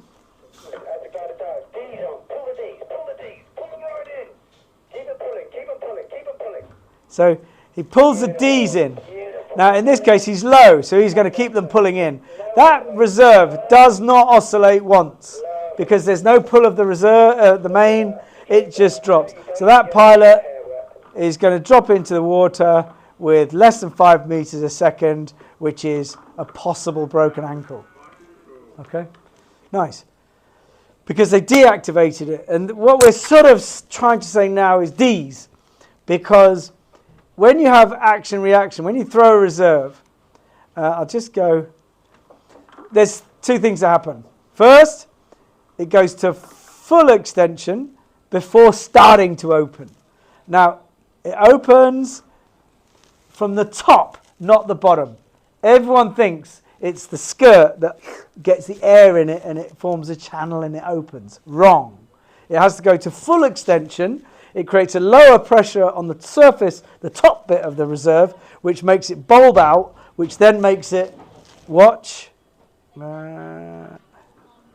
then open the skirt. Then it opens. Totally different science. So you have to understand that, because people often think, oh, it's a skirt. Because you want to know it has to go to full extension to work, not a little bit, because it will often not work. But now you've got action-reaction, look. There's a glider which has got a forward speed and a parachute that hasn't. So it's going to fly. And if you don't stop that main flying, it will fly away from the reserve. And if you've got a collapse and it starts to rotate, it will fly away from the main reserve, getting faster and faster because it's getting heavier. The science of that paraglider is that, I've got more weight, so I'm going to travel faster. So you end up going at 14 meters a second down in a rotating spiral because you haven't got your main in. That's worse than throwing the parachute in the first place. So if you've elected to throw a parachute, you get the main in now. You've elected to go under the reserve. So you go under the reserve. But there is a cheat. So look. If you pull on the D, so what I say to pilots, I mean, every instructor is different. Whatever goes, goes. And be fluid. If the Ds don't work, do whatever. But get it to deflate. But when you throw a reserve out, normally the main will dive and react against it. So you're in a spiral or whatever. Reserve comes out, whoomp, the main dives with the cravating. So what you do is you just get your hands, you've got the brake still in your hands, fine. But you put your hands like cat's claws and you just go like that. The first thing you're going to hit are the back risers. The first thing, it brakes first, but you don't really feel them. But then they stop at the back risers, whatever lines you've got. If you then slide your hands down those lines between your fingers, you'll get to the risers. You pull those risers, you're going to do D-line stall, which is a lot less pressure than B-line stall. Cruder makes it horseshoe. And if you're low, you do it, poof, and it will descend like this one, straight under the reserve. But imagine if you were a little bit higher. This is just food for thought. So D's, D's, D's. So now he's got them right in. So there, okay. The pilot's got them right in. The glider has no airspeed now. So there's no resistance, so therefore there's no oscillation, which makes it safe. All your parachutes have dampening tendency. They must drop vertically. But now imagine you're in the Alps. You're over a village. There's school children playing. And you don't want to land in the middle of the poor children. So you think, you know what? I've got the Ds in. If I let them out a little bit, I'll reactivate my wing. It'll start flying again. But I've got the Ds. So if you ground handle and you hold the Ds, you can control it, can't you? This you can do the same.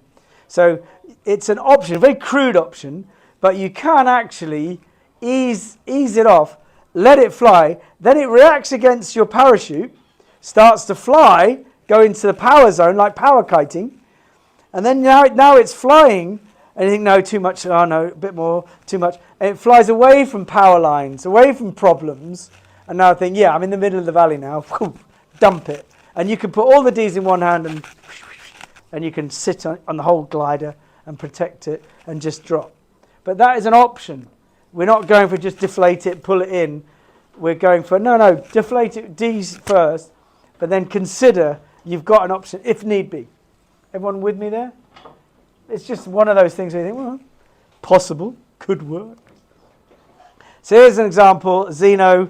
It dives, goes into its power band. It's now flying away from the reserve. If that pilot does nothing, it'll just fly away. It'll go into a rotation, get worse and worse. So the pilot pulls on the Ds. They're pulling, boom, like that. And then it goes straight like that. Piece of cake. They can then let go of that if they want or not. But it's just something. It might work, it might not. But at least it gives you an option. We know it can work. We've done it. But it's one of those, if you just deflated it and just pulled everything, that you've lost that opportunity. But if you just D-line it, you've possibly got that opportunity. This is a pilot.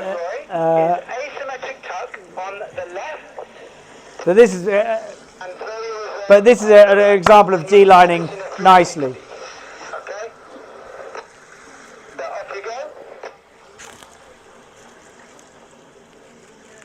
So he tucks it that side, and now it's nose down, so it's not. And then boom, look how quick that happens. Then he goes on his D's, and then look how both gliders go above their heads, and that's got to dampen. See, with every swing it gets less. But there's no, the pilot's pulled in those D's, he can't let that out now. Happy with that? Wing overs, why do we wing over? Why do we wing over? How many people wing over? Fun. Yes, fun. Definitely. So wing overing is a beautiful way to understand absolutely everything about your wing. Everyone can do it. They don't have to be massive. These aren't massive. And they're just gentle. But what we're doing is we're separating two movements generally. We're separating a roll with a dive. And that's what perhaps a lot of pilots don't get. They think, oh, I have to go right, left, right. It's about, remember, we're not flying a glider like this anymore. We're flying a glider like this and like that. You know, at every attitude, we're using this beautiful pendulum that I talked about to our advantage as well as our disadvantage. So you're using pendulum for everything, and wing overs are a fun way to introduce to the pilot that you can really get the glider to go over and enjoy it. But you have to understand, you know, you do get outside deflations, so it's not as easy as it looks, and you have to practice. We've seen this one. There's the upper brake. Now the pilot swings underneath. Now they can pump it out. So it's just, if you're going to do them, practice. Obviously, don't layer on problems. You don't have to be above water, but you do have to have had practice, or don't do radical ones, and make sure you've done proper training. But understanding the glider in roll and dive. And so what we do is we teach this roll over, dive straight, building up all that pendulum speed to then weight shift and brake, rolling over the wing, flying straight again through the gate at the bottom, we call it, and then over again. So it separates and makes the pilot understand pitch, pendulum about the glider. It isn't just this, okay?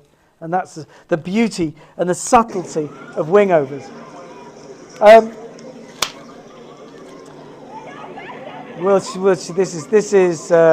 She's doing lovely wing overs. This is the lady that did the tail slide.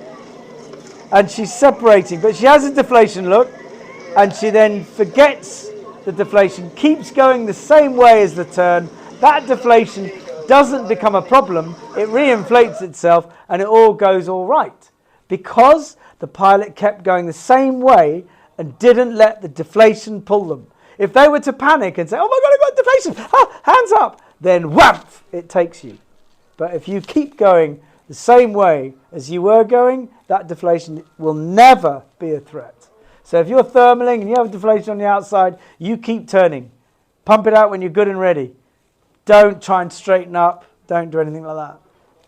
Understanding that is key. Okay. So what does this pilot do? Oh, I can't remember. So we're separating the two rotations. So there he goes, having a nice time. So there's the tuck, but that's because he let go of the brakes too quick. Okay, how many people have satted? I'm not going to talk about sats, don't worry. Great, 1, 2, 3. Well done, well done. The sat is one. This is 1 minute. Do on a paraglider, but it has no strategic value to cross-country flying. But it is vitally important to acro flying, as it's a real base manoeuvre that pilots must understand, and it's fabulous for learning about the glider in pitch, the drop-in, the roll, brake pressures, and weight shifting. So the whole thing about a sat is that's a tight 360, that's a spiral dive, that's a sat. It's just a progression. Now, it's like wingovers. We learn, paraglider pilots, we like to play. So we learn a lot through playing. So wingovers, SATs, we're learning a lot about our wings doing stuff like that. It's great fun.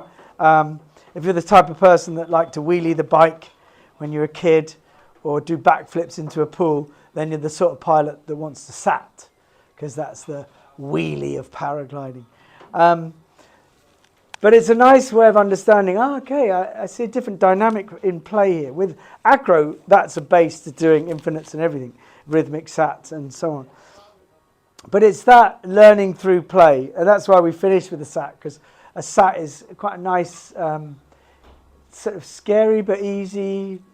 And when we're teaching it, I find that first maneuver I showed you, the search for stall, that's the worst thing to teach.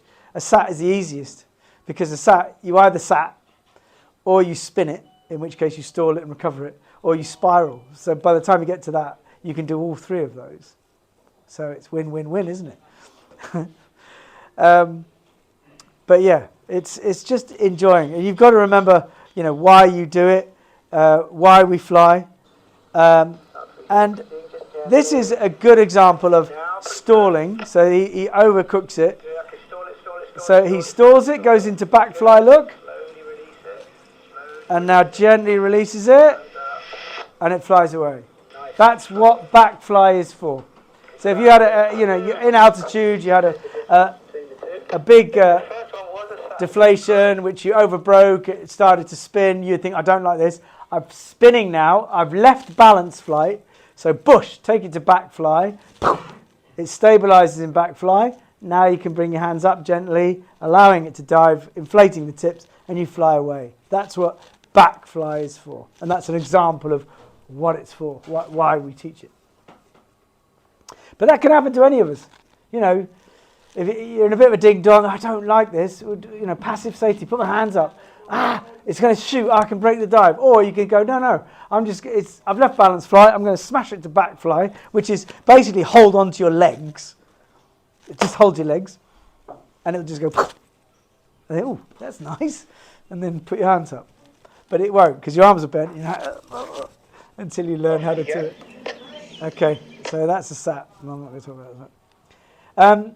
But the last thing to finish, you have to remember why you fly, okay? You have to remember that we're doing it because we enjoy it, whether it is for the view, whether it's for the chess of working out the weather and thermaling, getting the cadence in thermals beautiful, flying distance and seeing beautiful landscapes passing as you stay in the air for 4 or 5 hours.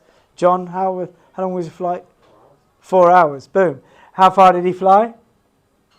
100 Ks. What's the average speed then? Great. So it's a time clock, isn't it? You're thinking, right, in order for me to fly 100 Ks, I've got to be able to fly 4 hours. That's why a lot of people think, why can't I fly 180? And you say, well, what's your best air time? 2 hours. Is that why you haven't got the mental capacity to be able to do it. You've got to serve your apprenticeship in order to fly distance and learn. But just, enjoy it. That's Barney, actually. That's flying over what town is that? Yeah. And there it is again. That's Josh. And there it is again. Well, it's that hill. Oh. That's Clough Head, yeah, Clough Head. Jenkin is, yeah, you're right, that is Jenkin over there, and that's Latrick. It's from Clough Head. Where's that, though? Oh, it could have been Italy. It looks like the Dolomites, but it is the Dont and the Tournette. Yeah. Beautiful. But yeah, just I would say, I just wanted to share with you, for me, it's the speed to react, speed to back off. Bang! Oh, okay, I don't need it. That is literally how fast you have to react. And also, break the dive, but break it properly, and don't be afraid of pumping. Once your body is underneath, pump it.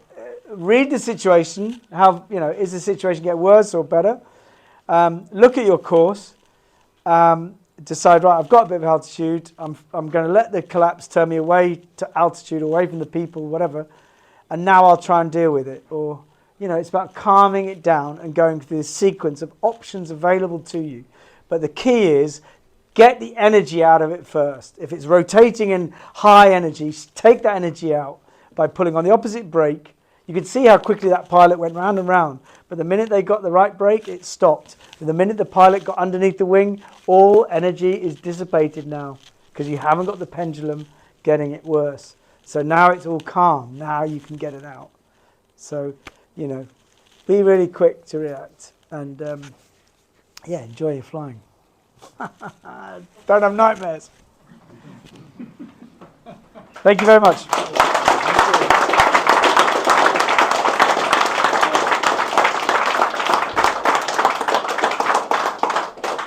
Thank you very much, Jocky. That was fantastic food for thought.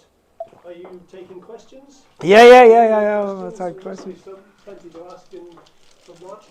What about spiralling with a big ear on the opposite side? So the reason we do that is, again, the same thing, is it reduces your rotational force. So when you spiral, you're going down like this, and that G-force is the big blackout stuff, and it creates more G-force. If you have a collapse on that side, your rotational speed is less. Therefore, you go down like that. And so your rotational speed is less, therefore your G-force is less, therefore your blackout chances are less. Would you recommend that? Definitely. So what we teach, a lot of pilots, we say you're not allowed to do spirals if you black out, you're on any medication or anything like that. And we do several maneuvers before to give the pilots high G, but snippets of high G. And if they say, oh, that really, then we don't do spirals. But what I do say is, if you're a pilot that thinks, oh, I'm not sure, I don't like the high Gs, then learn an asymmetric tuck. So it's a big ear on one side, so it's 2 outside A lines. Whatever it is to achieve, if you've only got 2 A's on each side, it's 1. But achieve a 45% deflation. So you can do that, at altitude. You can just have a few goes, see what it achieves. So big ears on one side, so 45%, and then you hold it in, you're nice and stable. You'll notice that straight away you'll roll underneath the flying wing, which is smaller now. Therefore, when you apply the brake on the opposite side, so you've got this in, you apply opposite brake, you'll roll. People think, oh no, but I'll spin it. It's like, no, because you're rolling a lot because you've got a smaller wing.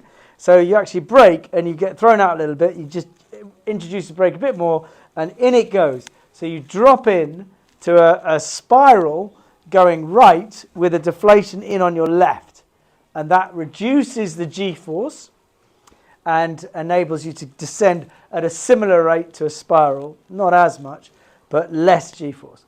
And this you notice way more with higher aspect than lower. So if you had a B, you'd probably think, oh, I didn't see much difference. But if you had a C, you'd say, oh yeah, I saw more difference.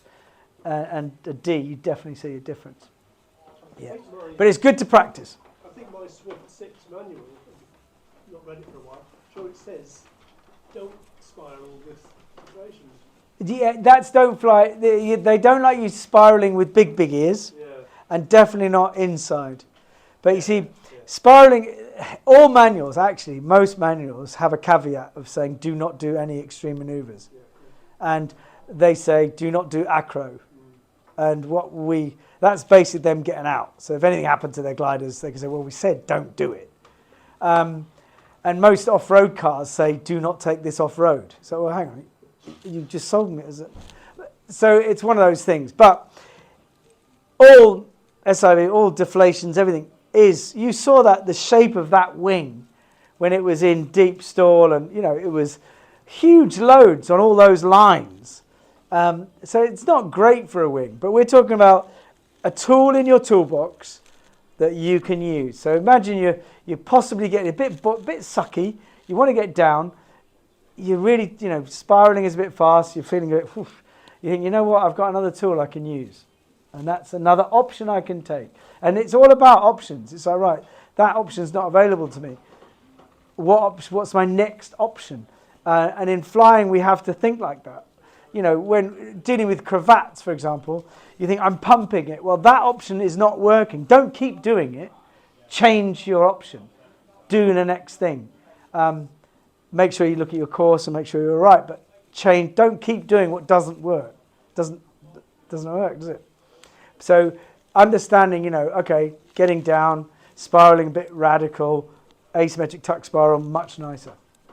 And it is much nicer. And you're only using it once or twice in an emergency. So when the manufacturers say don't do it, they're saying, if you did it loads and loads, like the reason is there were tandem pilots that used to use it, and it really wrecked the material.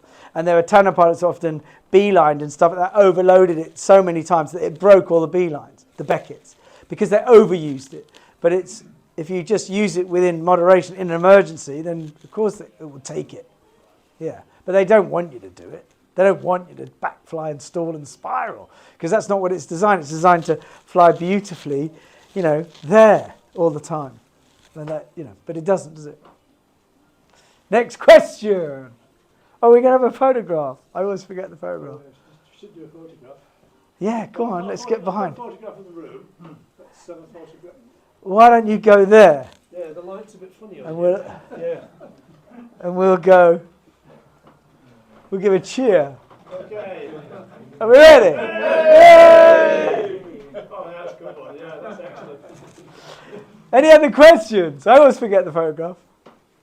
Any other questions about two-liners? Yeah. On a frontal? Yep. Are you banging the brakes and then letting go? Yeah, that's a really good point, actually. I didn't talk about that because I don't like confusing folks, because most of the room isn't two-liners and isn't high aspect. So most, because they're low aspect, when you have a frontal, it doesn't horseshoe. It just deflates, and there's a pendulum which then opens the wing, and then the second pendulum recovers it.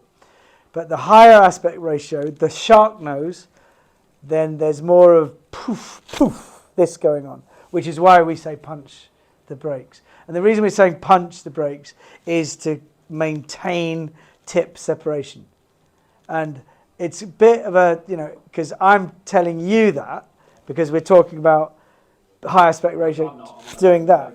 But if an A wing had a deflation, and they said, oh yeah, I heard Jocky say punch the brakes, then this symmetric deflation is now coming out because they're penduluming, and then they punch the brakes. It stalls. So it's someone hearing advice that's not right for their wing. Do you see? But with two liners, a Xeno, we basically, when we're talking about collapse the lines and everything, Russ said, don't teach them collapses, because what's the point? We know the outcome. But anyway, if you have a massive deflation, then the first thing that's going to happen is poof, that. So on two liners, as soon as you have a deflation, and this is why I said right at the beginning, whatever your hands are holding, you pull down to separate that. And a lot of pilots, we gave this, Russ gave a talk at the World Championship last year, because a lot of pilots are having deflations, and their problems were, they were traveling, holding the toggles, flying at speed, vectoring the back risers, boom, deflation. They let go of the risers to go for the brakes to pull them down. That action fed the energy and made the collapse much worse.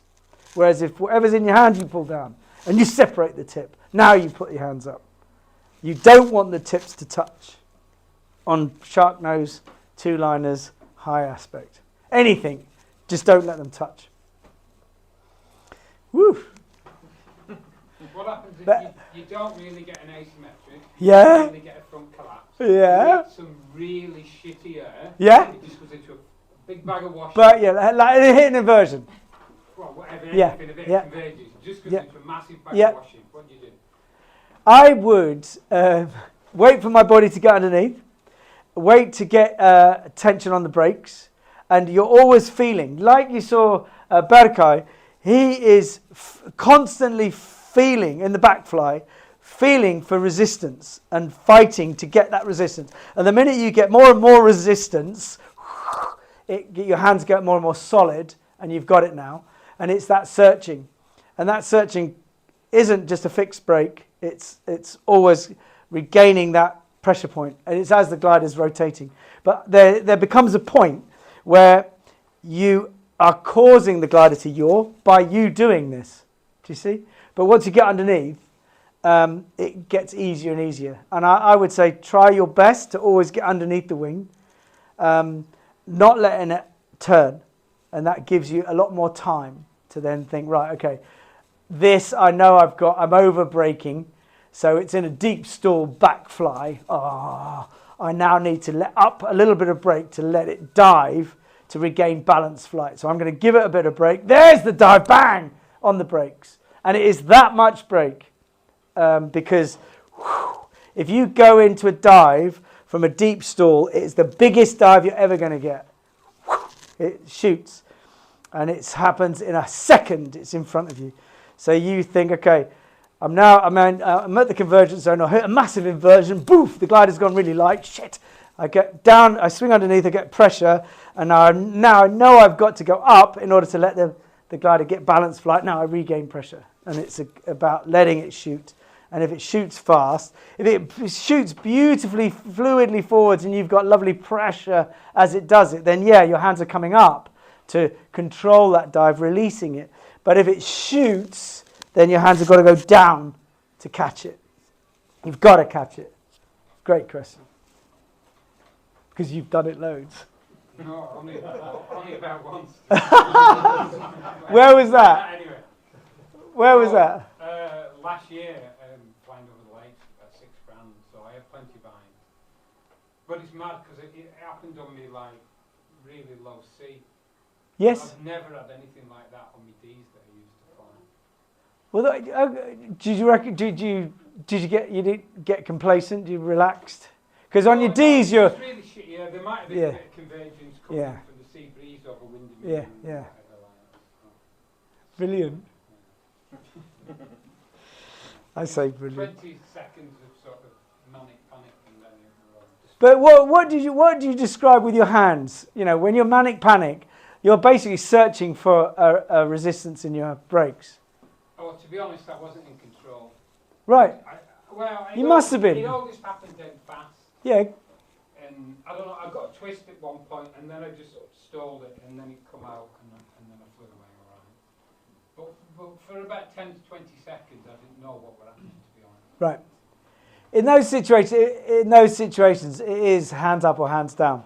But nowadays, we've got back fly. So nowadays, if you've left back balanced flight, if you go to this back fly position, then it just stops without that horrible horseshoeing. It just flies backwards. You saw all those beautiful gliders just going whoop, and that's what you want to learn. That's what back fly is for. It's not the stall anymore. It's a back fly.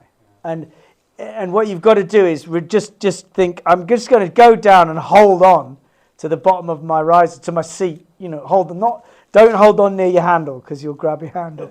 But just hold on to anything and it'll go into a back fly. And we just say, go down to your mailons and just grab them and it will tidy up. And that will sort of tidy up. Yeah, your mess. Any other cheerier questions before we finish? I'm the sort of harbinger of doom. The Grim Reaper. With a bit of pressure, a bit of feel, but it seems to be wisdom these days to hands up and not make like an arc of the glider which will down. Seems to be let it reflex almost, or thrown out of reflex. Yeah, all these things come with the caveats. So, that's why I never say always, or I never say never. But if you want speed, the optimum performance is with speed. But you do have to be ready to feel the glider. If you opted for speed, if you're opting for that sort of a glide, you have to be ready for it blowing out. It is about coming off the brakes, using the pitch of the speed bar and the trim and all this to your advantage, definitely, but be ready to react if it happens. Because you feel the back risers. If you just press the back risers, you don't have to put them down, you vector them. Vectoring is putting the force the other way so that you put bend in it. And just by pressing that with your fingers, the Enzos have toggles. and they can pull down vector this way or this way. And as soon as you lose something, you can push. And that action of pushing is actually bringing it back, or pulling it down is bringing it back like a brake. Shorten it by bending. Yeah, yeah. So you're actually doing that, and that's controlling the wing. You can fly like that, and you can see what you're doing. Oh, yeah, okay. So it's whatever is in your hands, but you have to trust the wing, definitely. You know, traveling at speed, you have to learn to trust that, because the glider is better at speed. The shark nose is better at speed, but you've got to be ready to catch it if it goes wrong. But it's safer at speed as well. More pitch stable. Yeah, yeah, because everything is more loaded and all the pressures are more centered, so it's better. Depends on the design of the wing, but you can look at the manufacturer's reports. But it's better. But there's a point of, I'm not saying fly along with loads of brake, because that's worse for a speed bar, because that changes the center of pressure too much. But it's about that, be fast to react. You know, comp pilots are not asleep up there. They're at full speed, they are on it. They're not chewing a banana. You have to talk to them on the radio. Yeah. When you first mentioned back flying, you talked, and I think in the video you talked about pull down, then up, and then down. Yes, to the back fly, yeah. But then when you were sort of escaping spins and things, Yep. you seem to modify that to down and hold on as long as possible. No, no. You got it slightly wrong. If you're trying to go from normal flight into a back fly, you can't, because you go down to and it won't stall. So you've got to stall it. So leave balance flight, and now go up to your back fly. And the same with the spin. You've left balance flight, so you can therefore go straight to back fly from that. You don't have to stall it. You just go straight to back fly. So if I had made a mistake and it started to spin, whoa, I would hold it in the back fly. The glider would tidy up, flying backwards, which will now allow me to ease off the brakes, allow it to dive, control that dive by easing up of the brakes. It's a subtle difference. We're not letting go and then braking. We're controlling that dive by letting it off. But we've gone straight to back fly. We didn't have to stall it because it already had left balance flight. It was in a spin. So that's why you go straight to back fly. So it was the acro pilots that taught us, because acro pilots, you're doing helicopters, you're trying to learn, and it's like, no, I've got it wrong. If I let go, it's going to shoot. I don't like that. If I stall it, it's too nasty. So I'll just back fly it, hold that, calm. Now I'll let go. And they taught us that, and we took it on in cross-country wings. So it's a great, learning curve. We never, really did. We did it accidentally, but we never, gave it a title and taught it. And we'd started doing that about 10 years ago. Yeah. Pennine back flying club now. The Pennine back flying club. Yeah, it'll just be woo, woo. Every little beep, beep, beep, beep as you're going around. Go backwards.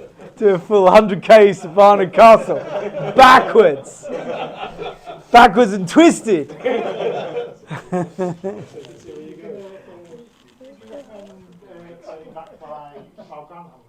Yeah, you can learn all the positions. Bruce used to say, you can do SIV ground handling. You can, just sort of playing and learning brake pressures and going onto the back risers and, oh yeah, look, it goes. Oh, now I can catch it. Yeah. But one thing I really will say is the best way for me to see a good pilot is a 360 turn reversal. And you can practice that flying. And a turn reversal is, you basically see flying like that, you do a 360 one way, pull out, dive, use that dive to turn 360 the other way. So your start, middle, and end point are exactly the same. You do a figure eight. You can practice this. You come in high over the valley. You can just turn reversal, and you can't lose balance flight. So you can't drop into a spiral. You can't spin it. You can't collapse it. You can't loop it as you come out and have a collapse. It's got to be wings solid all the way, lines tight all the way, pilot cadence perfect, and you should be able to do that. All your gliders should be able to do it in less than 21 seconds. Now, if you can't do that in 21 seconds, you're not making the most out of your wing, because it can turn in that space. And the thermals can come at different speeds and sizes. So you're not using the glider to its full potential. And, you know, if I had to assess a pilot, I would say, yeah, just do a turn reversal and see them beautifully curve, read their wing. Some of the wings stop and dive. Some of the wings perfectly dive and convert. It's that reading that wing. It's that getting that cadence beautifully right. And it looks slow, but boom, they finished in 19 seconds.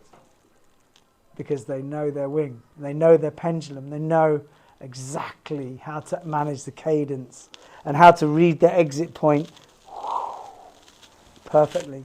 Because thermaling is about that understanding. It's about that understanding of your radius, visualizing how big the thermal is by your arc, and also getting the cadence beautiful so that you and the wing are traveling perfectly together. And if you know that the 360 cadence is balanced and perfect, I know what it feels like in my ears, in my stomach and my pressure. Therefore, if I overlay that into a thermic environment, I can now match where the core is, get my cadence perfectly right, position myself right on the core, and climb way better than anyone else that's trying to get in the core and goes flat, pulls on more brake, turns, spins it. You know, it's about that elegance in the air. And elegance doesn't mean flat. Elegance means being able to bank it and back it off with perfect cadence in the wing. And the way we teach that is this brake is to initiate the bank. This brake is to hold the sweep back, the drop in. And there's a subtlety between the two. One is crude, one is subtle. And it's that cadence. And you don't just fly along and put on a brake and you'll do a 360. You won't, because the pendulum will do this. With half brake on, you will turn 180 and you'll go straight because of pendulum. And you need to encourage that roll, that cadence, by keeping the glider banked. Keeping it like that or like that in a thermal. Not like that. And that is cadence. And that's the subtlety that you really, really have to learn if you want to fly cross-country and really make the most out of cores. But you've got excellent pilots here that can teach you that. Cadence. Remember that word. Right, I've got to drive to the lakes. Thank you very much. Once again, thank you. He says, swigging a beer. Thank you so much. Pleasure.